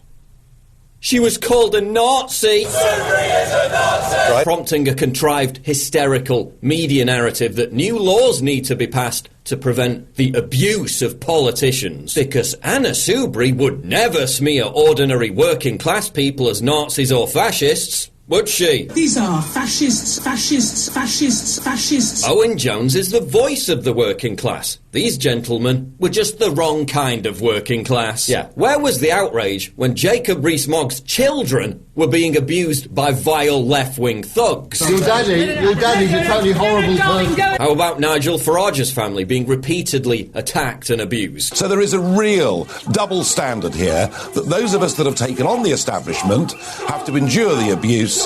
Those within the establishment get a taste of it, and suddenly they want the law changed. The left has been pulling stunts like that for years. But as soon as one establishment MP gets a bit of lip, you all freak out and wet the bed. Give me a break. A right-wing AfD politician in Germany is beaten almost to death by left-wing terrorists, and it barely makes the news. While every screaming top headline for 2 days was about someone being mean to Anna Soubry, and it was all part of a coordinated scheme to digitally assassinate one of the leaders of the UK Yellow Vest movement. Social media accounts banned, PayPal accounts deleted, doxing, journalists harassing their elderly parents, thousands of jihadists roaming our streets every day, people being stabbed to death every single day. Gotta get those dangerous 13-year-old girls off the streets, though. Then there's this bizarre footage out of Holland which shows a woman wearing a yellow vest being dragged away from a baby stroller by police. The incident was apparently some kind of police training or social experiment, but it's disturbing nonetheless. Basically, the yellow vest is the new anonymous mask. It's a unifying emblem for anti-establishment fervour across Europe. And it seems the only thing more provocative than yellow vests is German women who wear their hair in braids. Wir sind jetzt hier auf dem Bahnhof Chemnitz und wurden wirklich von der Polizei angehalten. Und she said, here we are at the train station. We were stopped by the police. Ich wurde wirklich gefragt, and I was just asked by the police what my political opinions were. Was ich für eine politische Meinung habe. They asked if I had right-wing political views because of my braids. Ob ich denn nicht eine rechte Meinung vertrete, weil ich Zöpfe habe. There's also I am totally shocked. Speculation raging, which is unconfirmed at this point, that governments are already conspiring with mainstream media networks to release pre-written stories if tensions escalate that will do everything possible to minimise the chance of events being seen as a European spring. We've already seen mainstream TV channels in France photoshopping and censoring anti-Macron protest signs. The Yellow Vest movement. And in that, he showed the actual picture of the sign and then the screenshot of the sign, and they had completely photoshopped the sign. Utterly terrifies the elite because it unites aspects of both the left and the right. As French philosopher Alain de Benoist points out, the Yellow Vest movement is historic because it unites people with shared grievances from both sides of the political spectrum. Let's get one thing clear. The reason the establishment hates the Yellow Vest movement is because the establishment hates the working class. The reason why left-wing mouthpieces like Owen Jones and lovey celebrities hate the Yellow Vest movement is because they hate the working class. The working class are not capable of making important decisions. That's why they are the working class, instead of leaders and professionals. That was one of their tweets. Spent decades disingenuously pandering to the working class while feeling entitled to their vote, while offering them nothing but political and economic betrayal in return. Standards of living sunk, wage growth stagnated, fuel prices skyrocketed, and communities were destroyed, thanks to your myopic insistence on importing millions of migrant wage slaves. Now the working class have finally got wise to it and withdrawn their support, prompting your thinly veiled disgust, elitism and snobbery to be fully revealed in all its fetid repulsiveness. I don't know where the Yellow Vest movement is going, but you can bet for a fact that the establishment's response is going to become more and more brutal, proving once again that globalism can only be pursued at the expense of the freedoms, prosperity and dignity of ordinary working class people. All right, so the main thrust of an Alex Jones or a Paul Joseph Watson is that the globalist elite, the people who run the banks and the governments of these European countries and the major financial institutions and the Council on Foreign Relations, these global elites, the Hillary Clintons and their foundations, the Atlantic Council, they are seeking to maintain power, maintain political power. They're parasitic on all economies across the world. And as regular people start to rise up, then what you have is these authoritarian-leaning people start to crack down on those folks. And so that is the main sort of argument that you usually will get if you watch an Alex Jones or somebody who is kind of that milieu, that Paul Joseph Watson. And there's some attractiveness to that argument, that the Hillary Clintons of the world, the EU leaders of the world, these are the people who are living off of the hard work, living off of the gains of the people who are just the working poor in these countries across the world. They're eating caviar in Davos while the rest of us are having our wages stagnated. Yeah, at McDonald's. Right. They'll give us little things, but there is some libertarians kind of drift towards that economic globalist, I'm anti-globalist and pro-populist message. I think that's why we find some of those arguments attractive. Correct, yeah. But we also see we'll see the strings that are like, you're right, these people are living off our wages by voting for themselves to give themselves raises or just to steal a little bit more and more out of our checks to fund their pet projects that they want to do. Yep. Paul, anything? No, and we are seeing more and more Like one of our listeners up in Canada is talking about how much distaste there is for the Trudeau administration up there, and it's growing, especially in the heartland of Canada. And they're starting to see their own yellow vest protesters pop up here and there, basically because they're seeing just how stagnant and how anti-growth the Trudeau administration has been, and how bad it has been treating the average citizen of Canada. Mm-hmm. Yeah, so I think there is a lot of it all goes back to sovereignty. Where does sovereignty lie? And we believe that sovereignty lies with the individual. You, as the listener of this program, are responsible for your life, and no one else is responsible for your life. You should not outsource that sovereignty to any government. You should be responsible for your choices, your body, what you do with it. You can't be drafted into a government to go fight a war that you do not consent to. You should be able to keep what you make with your wages, with your time is your money, and not half the property goes to the government. So I think there's some commonality there, like global governance or major corporations who feed off of us in a parasitic manner, which I think that's sort of our feeling towards a lot of social media companies and tech companies. Mm-hmm. They're setting up a world that is not necessarily allowing us to be sovereign. And it doesn't matter if they're private institutions. These are global institutions that, one way or another, still get to control little aspects of our lives. Governments, corporations, financial institutions, these sorts of things. Yeah, and they trick you in doing their work for you, like Facebook. They trick you to give them the information they need to data mine on you. Yes. Like this whole, like, hey, how did, the grow up, how did the puberty or this just hit you, So they trick people into putting their photos in a small format, this perfect format, so they can see a photo 10 years ago and now currently.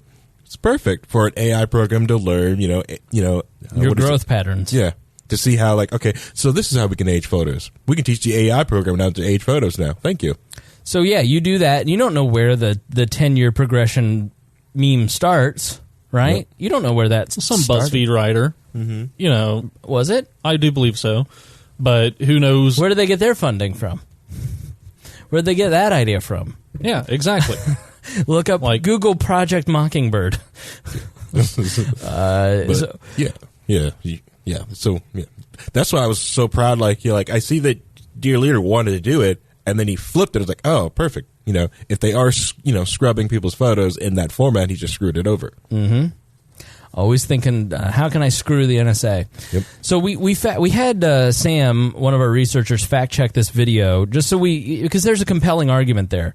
Like, when the working class starts to rise up in France or in Holland or in your area, the global elites crack down on you. They're the enemy.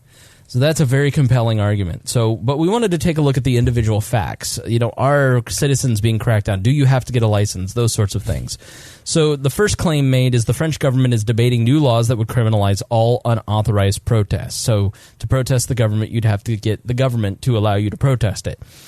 French Prime Minister Edouard Philippe has announced plans to punish people who hold unsanctioned protest after 7 weeks of anti-government unrest.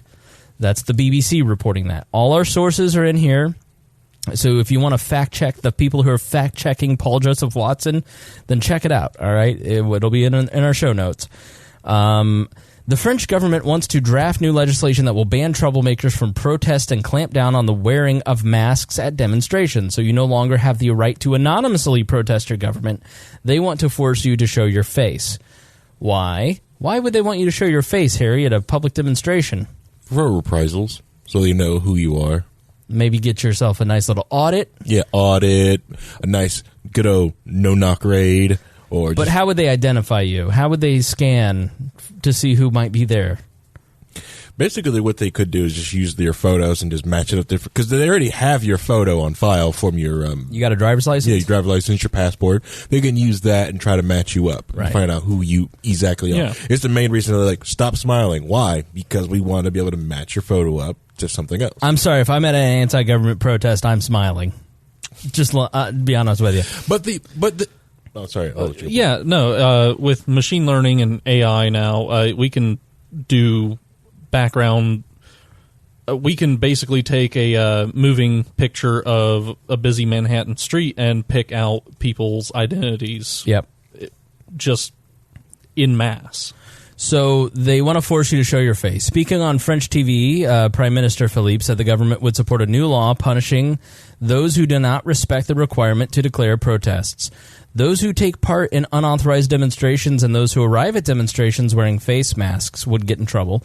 Known troublemakers would be banned from taking part in the demonstrations in the same way known football hooligans have been banned from stadiums. So, which is a good thing and a bad thing, if you think about it. Okay, tell me the good thing about it. The good thing is that it forces them to take their... so no one's showing up with a mask. The mask also dehumanizes you in your protest. Yes. No one trusts you because, okay, what's going to get me off my couch? The guy wearing a mask or the guy not wearing a mask? The other thing, without the people wearing a mask, if there's someone that showed up to wear a mask, they're showing up for no good. They're probably an agent provocateur or some, they're clearly there to do no good. Right. On the other hand, passing this legislation that basically outright criminalizes a... Halloween? Oh, sorry. Well, passing legislation that criminalizes a protest removes the incentive for good behavior because you're already there being a criminal. So there's no reason for you not to flip over the cop car and set it on fire. Let me tell you, Americans, pay attention to this. Just because it's the Frenchy French, you need to pay attention to this because this is human behavior. This is how these institutions act. Look what's happening to your ability to publish whatever you want on Facebook.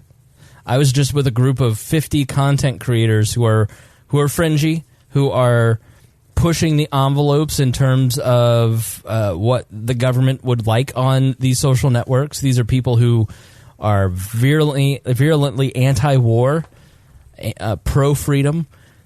There wasn't a person in there who hasn't had their ability to publish any of their content on any of these platforms completely demolished. And you know why? It's because Americans, people who work for those companies, journalists, government figures are all the ones cracking down on American companies. It is happening here in the United States. This is the danger of what happened to Alex Jones. They start with the conspiracy. They start with, what was your three-tiered? First, they came for the sex workers, hackers, and the conspiracy theorists. Yep, and then they come for you. And so if you think that the attitude of it's just Alex Jones, it's fine, that's the wrong attitude. Because when you take that attitude, it's not about allowing this guy who says whatever he says about Sandy Hook, turn it off. Unlike him. Yep. At the end of the day, I have seen more Alex Jones since he got banned than ever before. Like, it worked with Milo. It's going to work with Gavin. Didn't work with Alex because he's a meme, right? Yeah. Live by the meme, die by the meme. But so listen up. This can happen here, and it takes a court fight to strike it down. And the ACLU is not on our side anymore. They were the ones who fought for freedom of speech in this country, and they're dead. The ACLU does not exist. Those who question our institutions will not have the last word. That was the French Prime Minister who said that. Let me repeat that. The head of the government. Those who question our institutions will not have the last word, Mr. Philippe said. What has the reaction been? Senator Bruno Retailleau has welcomed the news, writing on Twitter that hooded troublemakers who participated in protest must, quote, be severely punished. Laurent Wauquiez, leader of the Republican Party, tweeted that the move was not enough because it would take immediate effect. Left-wing leader Jean-Luc Mélenchon said that planned measures would mean that, quote, demonstrators can no longer demonstrate. He described Mr. Philippe as the king of the Shadnocks, a reference to a bird-like cartoon character featured in a popular French TV series known for their ruthlessnesses. In the future, Philippe said the onus would be on, quote, the troublemakers, not the taxpayers, to pay for the damage caused. Which, frankly, I agree with. Like, if you're out vandalizing something, then yeah, you should probably pay for it. but it's France. Right. So, 200 plus years ago, they were chopping people's heads off there. So claim number 2, protest leaders are now being handcuffed and abducted in the night. So is this true? Are they being handcuffed and captured, disappeared in a Western country? A. Yellow Vest organizer Eric Drouet was arrested and faces trial for organizing an undeclared demonstration while meeting with friends at a restaurant. Eric, if you want to research this, it's in the show notes, but it's Drouet. Eric Drouet was one of the leading public figures in France's Yellow Vest protest. He was arrested for the second time late on Wednesday, prompting claims of police harassment. Ladies and gentlemen, this is exactly what happened in the Arab Spring with Mubarak's police. Mm-hmm. This is what dictator Slobodan Milosevic did to his protesters, the Optor. Read the fantastic book by the leader of Optor about... I forget, Revolution. It's you'd have to look it up, but it was a great book about how to do protest. Every single this is exactly what Slobodan Milosevic, the guy who did ethnic cleansing in Bosnia, who was I think he was hanged by the world quarters in jail or something. I mean, this is exactly what they did. They criminalized protest, and then they started arresting the leaders. This is France, right? The country that Jefferson loved. Yeah, which is crazy. It's like birthed Bastia. Organizing protests. So let me get this straight. Well, it's not declared yet. So you're organizing it, man. So fill out the paperwork first. No, the other thing is that's why it's so important for movements like this to declare a leader, so they don't get co-opted by political parties or. So they know what head of the snake to cut off. Yes. Yeah. And we've seen similar things here in the United States with universities declaring certain areas as free speech zones where you can have your protest over here, but you better not come over here into this part of the commons. Yeah. We've seen, we have major American cities requiring permits for protests as well. Yeah, if you think about, remember Ferguson, they basically marched these people. They forced them. Couldn't stop. Nope, can't stop. Got to keep moving. So what was his great crime? Now, second time he was arrested in a Western country. Yeah. What do you think Eric Drouet did? What horrific act could he have been planning? I'm thinking... I mean, we might as well call him a terrorist. I'm thinking he had a Facebook, and he was talking to people. Okay. Well, he was going to do a physical protest. What do you think they were going to do? I'm guessing smash windows. I mean, think of the worst thing you can think of. I'm guessing they're probably going to go in, just show up somewhere. Right. Possibly do stuff. Right. Maybe tar and feather. Yeah, who knows? Right, build the guillotine. Something awful. Awful. He was arrested on suspicion of organizing an unofficial protest in Paris. Oh, okay. Unofficial, which honestly, shoot the guy, right? Right. Yeah. He didn't get permission. After he encouraged people to gather and lay candles near the Champs-Élysées, what is it? The Champs-Élysées, or however you say, Champs-Élysées? The big arch thingy. For those who had died... Is that what you're talking about? No, I'm talking... Which arch? The Champs-Élysées. I don't know how do you say that. Fail French? See, I completely blew all the tension that I had built up. Baby broadcasters, that's not how you do it. It's basically this long avenue, okay? It's an avenue in France. It's really pretty. And so what they were going to do is they were going to lay candles along this road for those who had died during the protest. What the front? Can you fucking believe this monster? The candles were probably for fires. He was going to... Set fires. He was going to set fires. Yeah. Along one of the most famous roads in France. Mm-hmm, mm-hmm. And he was going to get a bunch of people to light fires. I mean, this is practically arson. Yeah, practically. Practically. The City of Lights cannot have a bunch of candles laying around. You can't. I mean, I'm starting to be on Macron's side here. The demonstration was aimed at shocking public opinion, as he put it. His swift arrest prompted one political leader to label the protest leader's detention as an abuse by power of the government. I mean, I honestly may not have gone far enough. Everything that happens here is political, he told reporters after his release. We have been questioned at least 4 or 5 times on the same topics.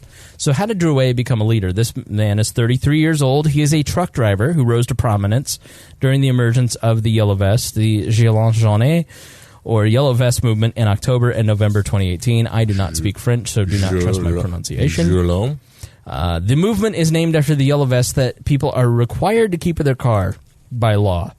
Drouet is credited with suggesting that angry drivers deliberately block or slow traffic in their area on November 17th, causing enough disruption to attract the government's attention. Some 300,000 people took part in protests the first weekend. His first arrest came on December 22nd during the 6th wave of protesters. So what do you think his crime here was? What do you think he did on this one? I mean, first arrest. It's got to be big, right? But maybe it's like a gateway. Like he'd probably just stabbed a lady. Oh, fomenting civil civil like unrest. Arming people with illegal guns in France. Arming babies. Yes, he was arming babies. He was strapping dynamite to children like ISIS. And he was wandering them into the police camps. Yep. Deputy Interior Minister Laurent Nunez said that Mr. Drouet had organized an undeclared demonstration and had changed the planned venue. How dare he? He was charged with carrying a weapon in the form of a baton for taking part in a group formed with intent to commit violence. The lawyer said the baton was just a piece of wood in his bag and argued and argued the arrest was politically motivated and aimed at discrediting him. So he had a piece of wood. He had I have a bat. So a concealed weapon. I have a pencil on my desk that's in the shape of a Louisville Slugger. So technically, that's a baton. Yeah. I mean, I'm a dangerous criminal. You should investigate me. So as America pushes to disarm everyone and to neuter our ability to defend ourselves, pay attention because they're going to find any reason. If you have a magazine in your handgun that you have a legal permit for, but you can squeeze that 8th round in and there's a 7-round limit in your state, they're going to find a reason to arrest you and discredit you.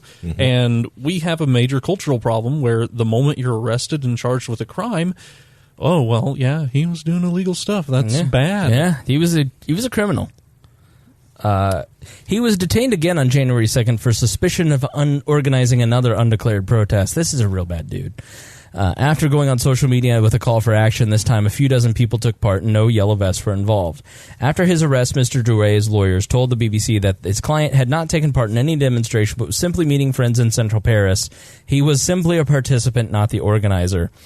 So the third claim is that President Macron is a globalist authoritarian. Now, his approval rating is at 23%. That was absolutely true, according to Reuters. It was down 6 points from the previous.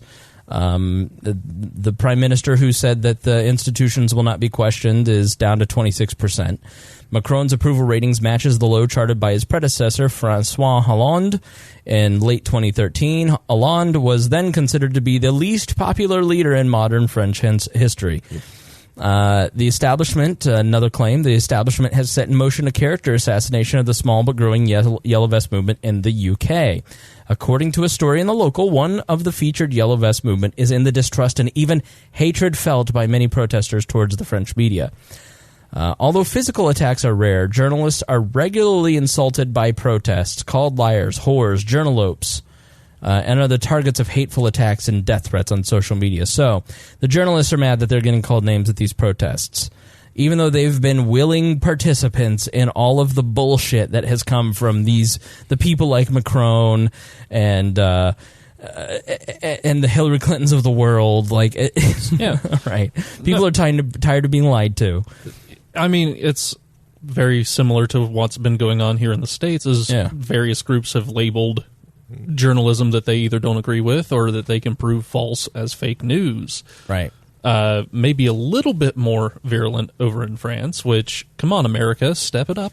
If you're a reporter and you get a quote from a source who works for the government, that's gospel. But if you're just a random person on the street and you tell somebody something, that person has malintent. Like in the mind of journalists, like if I walk up to a journalist, I being someone who has some working knowledge of politics in Indiana, and I told this journalist, hey, this person, Jim Mayer's thinking about running for office, they might believe it. But if they talk to somebody who works in some government, that's maybe a bad example. But like when it comes to the national government, if you have a source who works for who collects a federal paycheck, that person's word is ironclad. It's never questioned. The New York Times, that Trump story that you're hearing all about how the FBI investigated him, you mean the investigation with Page, Strzok, McCabe? Like, the person quoted in the article was Lisa Page, and they gave absolutely no context that this was the person involved and had her conduct demolished by texting with Peter Strzok about Donald Trump and wanting to bring him down. Like, this was the source for the story. And it was already in public records. It's such so people look at the media and they go, we here in America feel the same way that they feel over there. Once someone wrote on a display, BFM, C News, and LCI spread lies and hate. One protester, 43-year-old Michael Bonjour, who was willing to speak to the media, believes that the media in France is censored by the government. I don't think the media has been very fair to the Yellow Vests, he said. They've really focused on violence from our side, which I admit is not good. And it feels like they only half-heartedly show the police violence. I'm not sure it's their fault, though. Maybe they're being censored by Macron, but I definitely don't trust the reports I see in the press. And this is the disconnect. People in America, people in France, people in Britain, people in the Western world see the disconnect between what they see with their own eyes and what they see in the press. Correct. And if you're involved in a local event and you're at a local political event and then you watch it on the TV news, it's like you were at two different events. If you go to the inauguration and you turn on the news, there's two different versions of the same event and neither one of them are what you went to. It's always, and so enough people have gone to enough events or have been involved in enough stuff where they've just gone, I don't think you're telling the truth about this stuff. Like, nothing's adding up. So another protester, Letitia Diat, said that she didn't trust the reports she saw. The 38-year-old said that the violence she'd seen on the Yellow Vest side was a result of frustration with the police. Quote, I've been to several of the protests in Paris, and the things I've seen, police officers hitting people who weren't doing anything wrong 4 or 5 times, sometimes over the head, horrible injuries with people covered in blood. Then you watch the news, and you just see the Yellow Vest trying to attack the police when, in my experience, that only happens once the police get aggressive.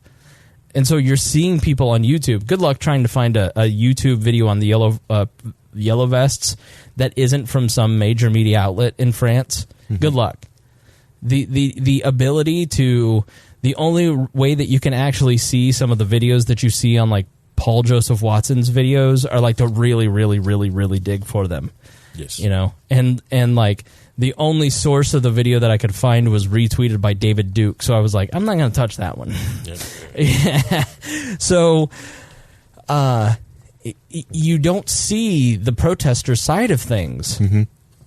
And then, so that's why when I watched this, I was like, wait a minute, this is not what I'm seeing when I watch the BBC. Like, I'm seeing something totally different, this Paul Joseph Watson thing. So that's why I had the researchers look into it. And this is just amazing stuff. Like, this validates kind of what he said in that video. Protesters say the media coverage is one-sided and biased, with only incidents of violence being reported shortly before Christmas. And that's always how it is. That's why you can never get violent at a protest. That's all they report on. That's why King was such a genius with nonviolence, and why nonviolence is the only way to overthrow an authoritarian regime. Optor did it. It is the only, you have to resist, because if the image is the police kicking your head in and you're not fighting back, that's a powerful image. Because Mr. and Mrs. America watch Bull Connor sicking German shepherds on black people in Alabama, and they go, this is not who we are. I may not be for the blacks, but I'm definitely not for that. And so nonviolence, when they see you being abused, it has a real impact. Shortly before Christmas, a clip from France 3's regional new report went viral, showing a studio anchor cutting off the reporter as she was about to mention incidents of police violence against protesters. It was seized on evidence of media bias, although the TV station said it was simply because they ran out of time. It's like the there was a San Antonio TV station that was going to supply someone to CNN to talk about the border. He was a local reporter. Mm-hmm. But then it was KUSI, I think.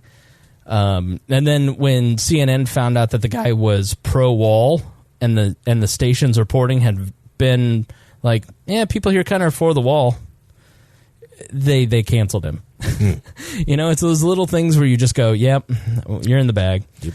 According to Voice of America, which is run by the United States federal government, it not allowed to broadcast here because it's considered propaganda.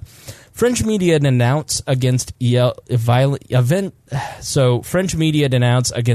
Yellow Vest attacks on the press.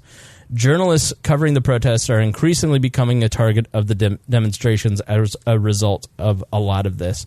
One of the security agents working with the TV crew was beaten.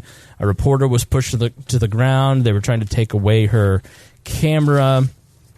Reporters Without Borders Secretary General Christophe Delors called on the authorities to take action. So let's go to claim number 5. Number 5, a right-wing AfD politician. AfD is sort of the, they call it the new Nazi party. They don't call it that. The media calls it that. But it's the more right-wing populist Germany First group. In Germany is beaten almost to death by left-wing terrorists and barely makes it in the news. So a researcher, Sam, writes, I don't know how much coverage this got when it happened, but when I Googled AfD politician in Germany beaten, the entire first page were the results from the past week about Frank Magnitz being beaten unconscious in what appears to be a politically motivated attack. Magnitz is a member of the German parliament and leader of the Alternative for Germany party. It's a relatively new party that ran on an anti-immigration, anti-Islam platform. They won almost 13% of the vote in 2017. We covered them here on the program back in the day. So number 6, claim number 6 from Rahim Kassam. In the past few hours, the, quote, Yellow Vest UK have had their social media accounts banned. According to The Independent, Yellow Vest organizer James Goddard's Facebook profile disappeared amid calls for police to prevent the group from harassing politicians, journalists, and pro-EU protesters. A spokesperson for Facebook says, we have removed James Goddard's Facebook pages and groups for violating our policies on hate speech. We will not tolerate hate speech on Facebook, which creates an environment of intimidation which may provoke real-world violence. So, Facebook removed the head of the UK Yellow Vest account. What I want to note here is the expansion of the definition of hate speech. It's no longer against a minority group. It's now being used to shield politicians and those in positions of power from criticism. Yep. And, you know, even in Indiana, we're considering hate crime legislation, which I'm going to guess within 5 to 10 years, will be expanded to add a protected class around politicians and police. They're trying to add police, firefighters, soldiers, teachers, trying to exempt them from the income tax here. Yeah. And so if you're a teacher or you're a soldier, you're not going to have to pay Indiana income tax. What kind of crazy BS, you want to talk about creating a special class of citizen? Like, they don't have to pay taxes? Like, what do you already pay their student loans. We're going back 2,300 years to the city-state of Sparta, where the soldiers, the Spartans, were the higher class, and everything else was taken care of by the slave cultures that they had captured and made subjects to the Spartans. So the UK Yellow Vest had their PayPal account removed. Also, according to the Independent, PayPal removed James Goddard's account, in which he used to receive donations. When asked whether Goddard's activities violated PayPal's terms and conditions, a spokesperson told the Independent, quote, due to our privacy policy, we cannot comment on any specific email customer account. They had, quote, journalists show up at their elderly parents' houses. I couldn't find anything supporting this or even what it's about, Sam said. Had lies spread about them on national TV and in the media. I also couldn't find anything about this to which they were referring. So what are the UK Yellow Vests protesting? It appears there are several groups in the UK protesting. Kylie Crawley, a UK Yellow Vest protester, said she wanted to stand against cuts to services for her 17-year-old daughter, Casey, who has Down syndrome. Quote, to me, the French Yellow Vests were ordinary people wanting to get out and tell people how bad things had got and how they wanted change. Jim Scott, another UK Yellow Vest protester, said the vests had become a powerful symbol for change. They're facing the same things in France: austerity, cuts to public services, expanding the gap between the rich and the poor. That's how this movement has started. Another group of protesters in yellow vests assembled outside British Parliament. This group is pro-Brexit. They waved the Union Jack, they burned EU flags, and denounced left-wing scum. They chanted, "We're not far right, we're just right." So claim number 7, thousands of jihadists roaming our streets every day, people being stabbed to death every single day. Now, according to the Times in Britain, the British intelligence officers have identified 2,300 jihadist extremists living in Britain as potential attackers. About 3,000 people from the total group are judged to pose a terrorist threat and are under investigation and active monitoring, and 500 operations being run by police and intelligence services. The 20,000 others have been featured in previous inquiries and are categorized as posing a residual risk or are a person of interest. This was also reported by the Daily Express, which is a right-wing tabloid. It's not clear over which timescale the figures relate to. Sam says, personally, I would be very skeptical about these potential threats being reported, and these numbers seem absurdly high. Of course, authorities can label whoever they want as a potential threat. Now, we saw this in America after 9/11. Yeah, he's modeling his terrorist threat T-shirt, the We Are Libertarians T-shirt that Harry has on. In 2000, I think it was 2009, the Fusion Center in Missouri. So a fusion center it was after 9/11, they built these fusion centers where local police, state police, federal agencies all would fuse together information and share resources. And there was a report released by the Missouri Fusion Center that said potential terrorists include anyone with a Ron Paul bumper sticker, a Libertarian Party bumper sticker, an Alex Jones bumper sticker. And so it included anybody basically that believed in the Constitution. 3%ers. Was 3%ers around there too? Yep. So you saw after 9/11, many Muslims were targeted by the federal government. B, according to an official report from the UK House of Commons, there were 280. There were 268 homicides involving a knife or sharp instrument in the year 2018. So, according to their statistics office, there were 719 homicides in England and Wales in the year ending in June 2018. Most violent attacks were in England and Wales. They involved no weapons. It averages less than one claim a day, so people are being stabbed to death every single day. It would be false if we took that literally. You could also take that as a figure of speech, but it's not every day. It's every other day. Violent crimes involving a knife or sharp instrument are still on the rise, with 40,000 offenses in the year of June 2018. Claim number 9, there's also speculation ranging, which is unconfirmed at this point, that governments are already conspiring with mainstream media networks to release pre-written stories if tensions escalate that will do everything possible to minimize the chance of events being seen as a European Spring. They want to avoid this being seen as the European Spring. It is, and America's Spring is coming soon, FYI. Give it 5 years or less. Yeah.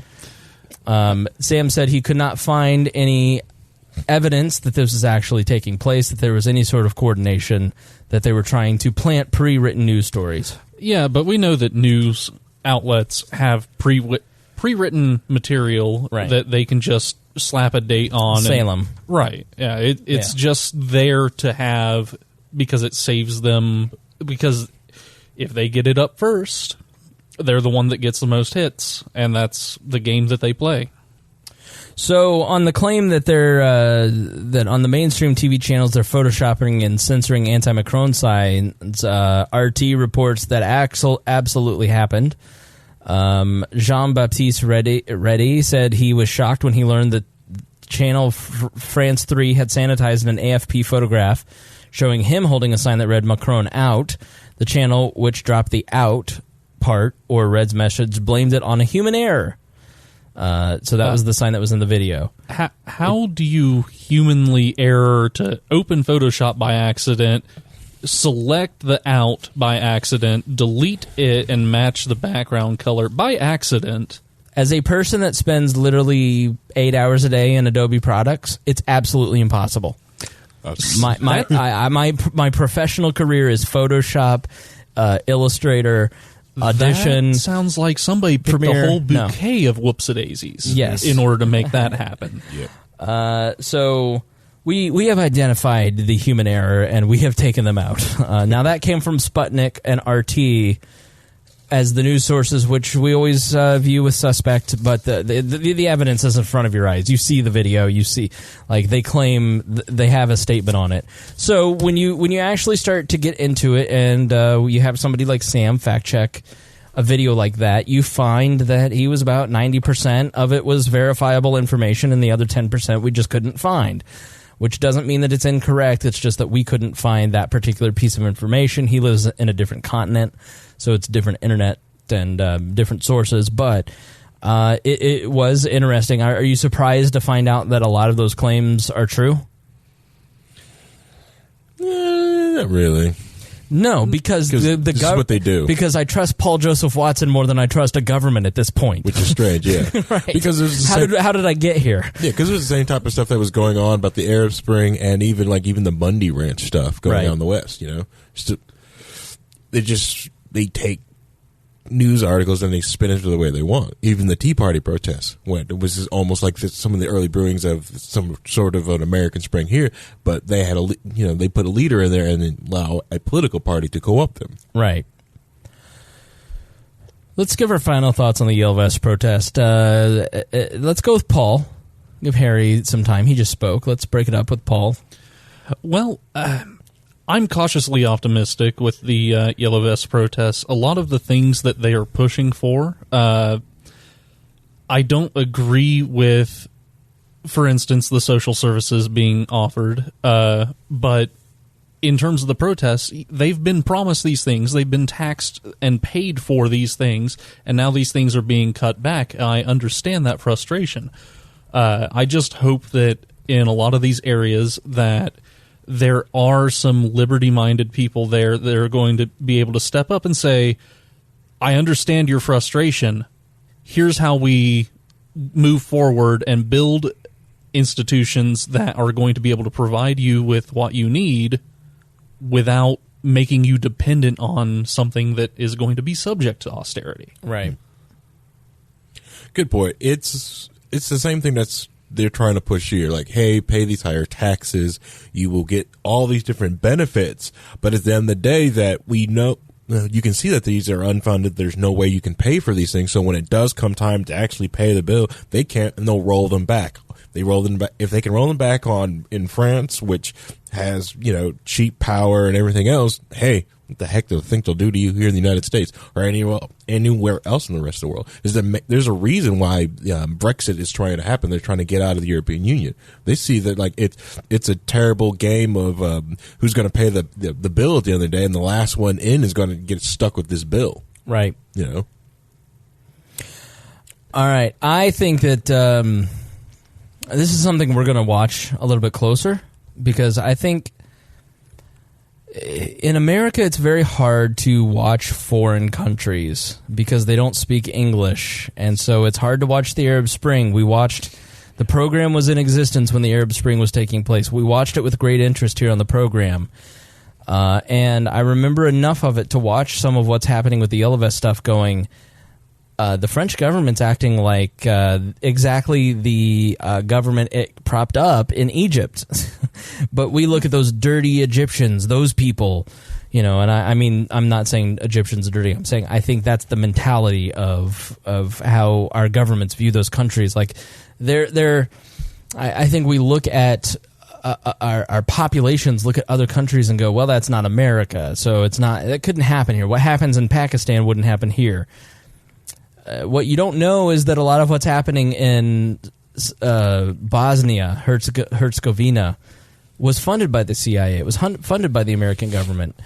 And what happened in Egypt was funded by the Obama administration.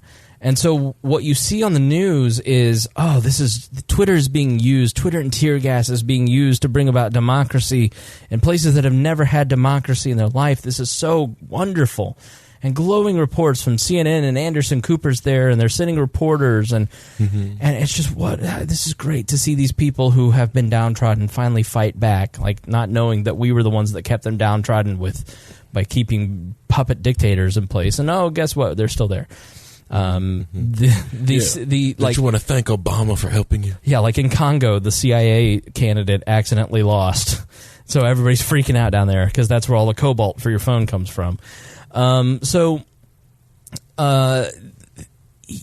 now that we have the same exact things happening in the streets of France, and it's beginning in America, and it beginning in Europe, across Europe and Britain, we've got to really get a hold of social media. This is a problem. These people are dangerous. We need to get a hold of this violent, hateful rhetoric. Do we not see the double standard? Like one group of people, one group of foreigners are puppets of Western governments, and therefore just Western government extensions. And then when it happens in the Western governments, they're like, because they could actually lose power, right? Like if they lose an election in Egypt or the Congo, they can just buy off that guy, right? Which is what they do. But if they lose in France or they lose in Brussels or they lose in America, they wig out.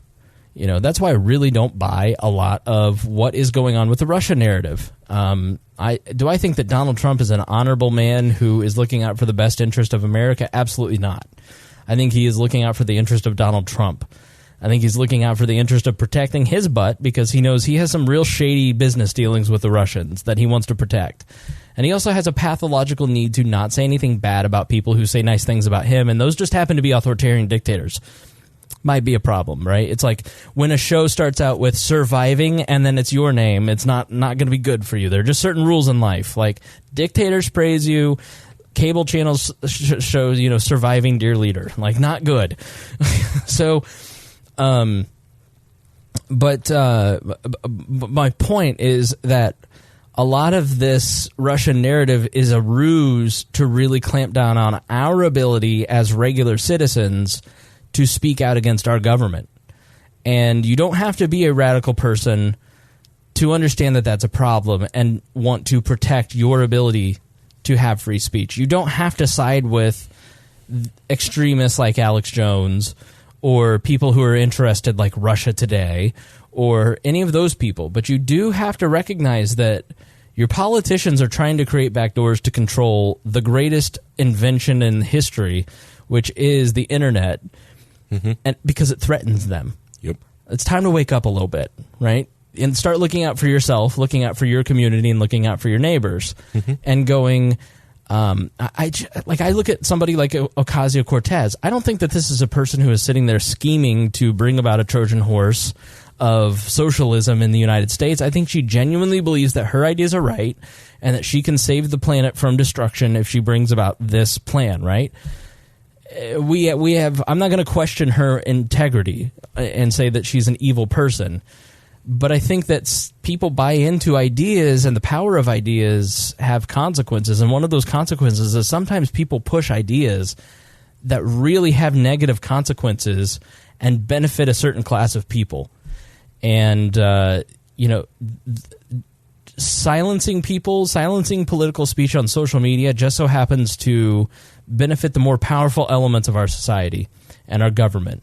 And that's not good for us. And so even if we have to side with an Alex Jones for a period of time to say, I'm going to fight on this hill with this guy, you got to do it. Like, you just have to say, like, yeah, I don't support everything that this guy's about, but like this principle of free speech, even on a private platform, is important to me. And as a consumer of your product, sir, I would like you to not silence free speech. Like, I'm looking for an alternative to Patreon. I've lost nearly $100 because, people are pulling off of Patreon. I understand that. I totally get that. I'm working on alternatives because of it. Conversely, let me just say this. I had an alternative that I could not sign up for today because I did not have the working cash flow to do it. I did not have the capital to do it. And so if you pull off of Patreon now, you are going to limit the availability of options in the future, right? So if you're going to pull off of Patreon, you've got to do it now. Then go to wearelibertarians/support, wearelibertarians.com/support. Sign up on PayPal, which isn't great either. Like, guess what, guys? Like, as libertarians who don't support, I support my country. Mm-hmm. I support politicians of integrity, who are going to reduce the size and scope of government, like Justin Amash. But overall, I don't support a lot of what goes on. I'm anti-war. Like, pick a Silicon Valley company that's really going to side with us. For that matter, pick a credit card company that's going to side with us. Right, which you can send checks. I'll send me a note. I'll send you my private address. You can hear to the 616 Studios, the Klozinski Studios, for our good friend Phyllis Klozinski, the very first person that really gave me a cash donation to get things started here at We Are Libertarians. Love Phyllis. Please, prayers for Phyllis and her health. She's making it, but please pray for her. She's a wonderful human being and very important to me. So yeah, like there's Bitcoin donations. There's other ways to donate. Mm-hmm. But if you don't do that, then I don't have options. I can't leave. I almost get stuck because it's easier to be on Patreon because they do everything. It's like one-stop shopping, right? Yeah. It's a great service. They provide a great service. Mm-hmm. I'm pissed at them because they provide the best service. They are the best product, but they have decided that they want to be editors instead of a utility. Pornhub is actually creating one, which is weird, by the way. I've read that. I'm not doing that. I know. I'm just saying. I'm not supporting that. No. I'd rather support Patreon than before I'd support Pornhub, to be quite honest. It's a multi-million-dollar company. They're making some big moves. I kind of like some of the moves. Making some big what? Big moves. Okay. Big moves. All right, I heard they make the other one too. Yes, Chris. But what? You don't like the fact that they plow the roads when the government fails? Yeah, they do plow. A lot of plowing. You're not helping. They also have a very You're a child. They also have a very secure VPN connection. They also help support creators. They protect privacy. Honestly, it's like, Right. All right. So that's my spiel. I want to thank the Libertarian Coalition. I want to thank Christy Avery. I want to thank Craig DaCosta and Jason Doolittle. Thank you guys for your patronage at a level that at $100. And one is $125 a month. You guys are all-stars, and thank you to all of our patrons who make all of the financial gears work here. We have lots of big plans that we're talking through, and we really do appreciate your patronage. And you guys make it possible, as well as all of our listeners, just sharing the show. I will be joining a podcast on a pretty consistent basis, but the first one is this coming Thursday, and I really want you guys to get behind this one because it's really important to me. It is with Frank Caliendo, who was on Mad TV on ESPN, and like the Frank Caliendo. Like the Frank Caliendo. It's not like a guy I made up. Like the guy who does the Bush impression better than Bush does. Like Mad TV, Frank Caliendo? Yeah, John Madden impressions. Yeah, John Madden. Yes. Yeah. Outback Steakhouse Bus. And Al Jackson, who's on Daily Blast Live. They're two comedians that I know through the day job. I work at the Bob and Tom Show. I don't like to mix my peanut butter and my chocolate because, frankly, we don't do politics at Bob and Tom. We're an escape from politics. Mm-hmm. And I don't want what I say here to shade any of that, and I never, ever, ever, ever want to use I'm using that opportunity, that job to grow this, because I've done it without that, and I want to continue to do that. But this is an opportunity that I got after I had a conversation last week with Frank when he was at the show, and we had like a 2 or 3 hour conversation about politics and about the goal of the show is can like a bunch of people who have a bunch of different views agree, maybe not on politics, but like at least be agreeable as they talk about it. Mm-hmm. And having never really heard from a libertarian, the first episode, they were like, wait, what is this? And so I was the shiny new toy. I don't feel like I did a great job. They were really excited about it. So I think people who've never heard of libertarianism are going to like go, wow, this is mind blowing. Like you guys, I think you're going to be. I feel like I didn't do a great job at it. Like you guys will listen, you tell me, but because I wasn't prepared to talk about that in such an elevator pitchy way. Yeah, so you kind of just gave Babby's first impression of libertarianism, whereas at this point, most of our audience is going to be like, yeah, but what about Rothbard? Right. Yeah, that's part of the problem is that I'm in it. Like my friend goes, yeah, but you host a libertarian podcast. I'm like, yeah, but I don't do the Libertarian 101 speech every day. I haven't done it in months, and so and I was nervous, to be quite frank. Like this is a great opportunity for me. It's a great opportunity for the network. Frank afterwards said, it went really well. Want you to come on a consistent basis. So I'm going to do that about once a week. And it's called Al and Frank Try to Be Serious, which you can get at frankpods.com. Frank, like FRANK PODS, or Al and Frank Try to Be Serious.com. You can find it in iTunes, any of that stuff. So I'm going to be a pretty regular guest, I think. I hope. I look forward to it. I had a lot of fun doing it. And I really want you guys to get behind it. Frank's going to come on the show. Maybe we'll ask him to do some, maybe like a Bush bumper. That'd be kind of funny. You're listening to We Are Libertarians. I don't know what that is. But yeah, I will be joining them hopefully on a regular basis, and very excited about it because it's a great opportunity for me personally to not just like A, professionally, B, to talk about what we do here, but and the philosophy, but mainly like the mission of the show is to get people from different walks of life who believe different things to converse about big ideas in a way that is friendly. And like that to me at this point is more important than pushing libertarianism. And I think guys who are of Frank and Al's level and who are not political people and who are not trying to push an ideology, they're just trying to understand the world and are smart guys with different points of view and are cultural figures.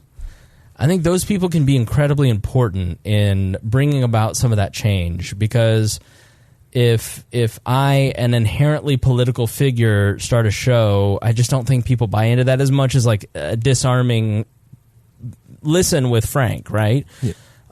So I really need this audience to help make an impression there, a good impression, right? Mm-hmm. None of those jokes. Flat out, I'm telling you, that is absolutely banned from here on out for personal reasons that I won't get into. Like that, be on your best behavior. Do not embarrass your leader. There will be swift consequences if you do. So I just I want this show to work because I think this is the type of show that can help save the country. And we have been talking internally about how do we build a system where we can get 50 or 100 people in every, our goal is in every town or county or city, how do we get 100 people or 1% of the people in that town or 50 people to come together on a regular basis and talk about the issues of their community in a way that is non-threatening, that is based on respect and the dignity of every person participating. Like, how do we build that kind of world? How do we do that? And this is a great extension. Frank and I just realized, like, our goal is the same, and that this is the kind of goal that Americans need to have all around. Like, libertarians, I think sometimes let's go to that social event so we can recruit, so we can get new libertarians. And that's the wrong way to think. Like, the right way to think is let's go there to understand what the Republicans think. Let's go there to understand what the Democrats think. I almost said socialist. Let's go there to think, and like in the first episode, Al called me out and he goes, that word that you're using to me is kind of like a tainted word, and and I went, yeah, I never thought of it that way. You're right. So there is that's one of the things that I'm working on. A couple of the things, and then there's some behind the scenes stuff that I'm working on in terms of opportunities. So that second show a week. Let's talk about that. I partly don't want to do it anymore because it is just hard to get co-hosts, and it is hard to get everybody in the research team to fire up that second show and let's do 4 hours of show a week. Now that I'm doing this show that I think I need to spend a little time on, I've got some private consulting things that I'm doing. It's just going to be a little tough to do 2 shows a week. I'm not going to be able to crank out 8 shows a month. We are Libertarians episodes. Now that we're doing the daily, there's a lot of content, and I don't want to frustrate people. I'm going to do more dailies, so I can be a little more present. And I'm not going to do a second show a week. What I really would kind of like to do is maybe more interviews, maybe get into that a little bit, not talk to kind of some of the same people that you hear from. Like Scott Horton one week was like on 17 different libertarian podcasts, but talk to maybe some Washington intellectuals. So there also will be more Swamp episodes. Rob has shifted his schedule, and he's going to be more committed to doing those Swamp episodes. We've done 4. If you have not listened to The Swamp Explained, Rob was a longtime Washington insider, fly-on-the-wall guy, fascinating person, and he and I are going to be more committed to doing that show on a very regular basis, maybe once a week even. And I may separate that out from the We Are Libertarians feed and put that into its own feed, just because I think it deserves its own standalone thing. So I'm going to be doing more podcasts, but maybe not more. Maybe not under the episode 338 banner, right? So, and trying to get the research team and me and everybody to do 2 shows a week is just when we're putting out so much so much effort into these shows. It was easy to do 2 shows a week when it was like one show was just everybody'd show up and we'd fuck around for 2 hours. Mm-hmm. And then the other show was like, yeah, we have a couple stories, but we fuck around for 2 hours. Mm-hmm. So these are much more labor intensive. And I just decided over the break that I'm just going to be honest with you that I just don't think I can do The Swamp. Al and Frank try to be serious. We Are Libertarians twice a week.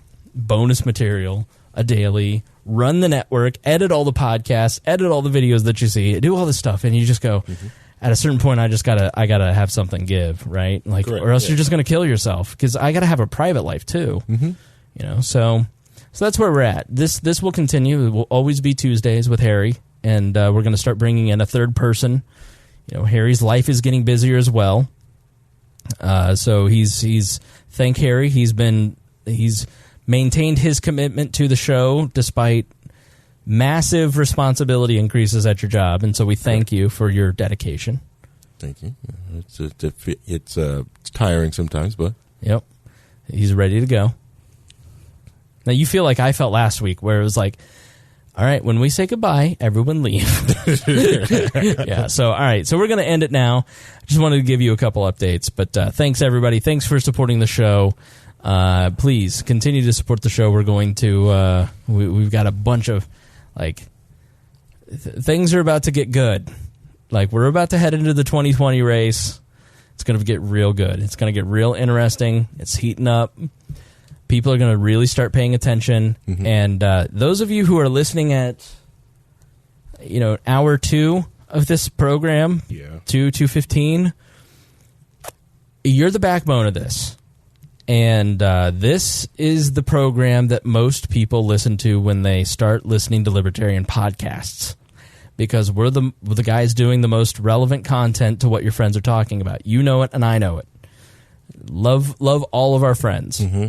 But, one podcast I tuned in, and he was talking about the social contract, and it's like, your aunt ain't listening to that. So we need you to participate in this. I'm talking to the thousands of people that are listening to the end of this program. 2019 is when we're going to start building the ways that we work together, you and me. And by you, I mean the person hearing this voice. So when 2020 comes around, we're firing on all cylinders. Because never will there be a better opportunity for libertarians to stand up and say, we're sane, we have solutions, and we're ready to lead. Mm-hmm. And this is the audience that is going to lead the libertarian movement in that message. Because everyone else is going to be screeching and fighting about Bill Weld and Adam Kokesh and all the distractionary BS that doesn't matter. Correct. This is the show that's not going to do that. Mm-hmm. We'll talk about it, but we're not going to participate in the politics of destruction. I'm just not going to do it. Yeah. So, I need your support. I need your writing in, saying I'm ready. I'm a loyal soldier. I'm ready to do something boring like edit tags on the website. That's something that is very big in the long run, but that's something that Paul is willing to undertake. And he's like, I got some time. I'll do something. How can I help? Or I want to start a local group. Send me an email, editor@wearelibertarians.com. I'm going to donate so you can build that mobile app, or I'm going to do this so you can do that. So get involved. Yeah. We're ready. One of the simplest things you can do right now as you're listening to the episode is, if you're not subscribed to us on YouTube, help us bump up those numbers. If you go on there and just share it to your Facebook and say, hey, I love this podcast. Hody shared the channel last week and got us more likes in a single day than we've gotten in like 80. Yeah, he got us. It pushed us up over the threshold to start monetization again. Yep. And that's going to be yet another platform where we are able to reach new people that wouldn't have seen us otherwise. Asterisk if they approve us. Now, you can do that by as Paul was saying that, he's being molested by Mittens, my cat. You might have heard the meowing. She is now sitting front and center on the camera. Mm-hmm. So that's all the more reason to check it out. So, all right, guys, thanks for watching We Are Libertarians. Thanks for listening to We Are Libertarians. Thanks for participating in this. Thanks to everybody who's following the Instagram. If you're not following the Instagram, Stone is killing it. Like, we went up 1,000 likes on that in 12 days, and it's skyrocketing. So he's doing such a good job with the memes that everybody's paying attention to our memes. Get on there, share them in your Instagram stories. That's just like a little thing that if you see something that makes you laugh, share it. And like, if you're on the post and you're looking at the bottom, you've got the heart, you've got the comment bubble, and then you've got a little arrow, a little paper airplane. Press that, and at the top it says share to your story. Do that. And so if you do that, it tags the Instagram page. It gives us algorithm credit. It shows your friends the ability to go and like the Instagram, something like that. Just a little thing that really does go a long way and really helps out. So, all right, thanks, guys. We appreciate it. We love you, and we will see you tomorrow.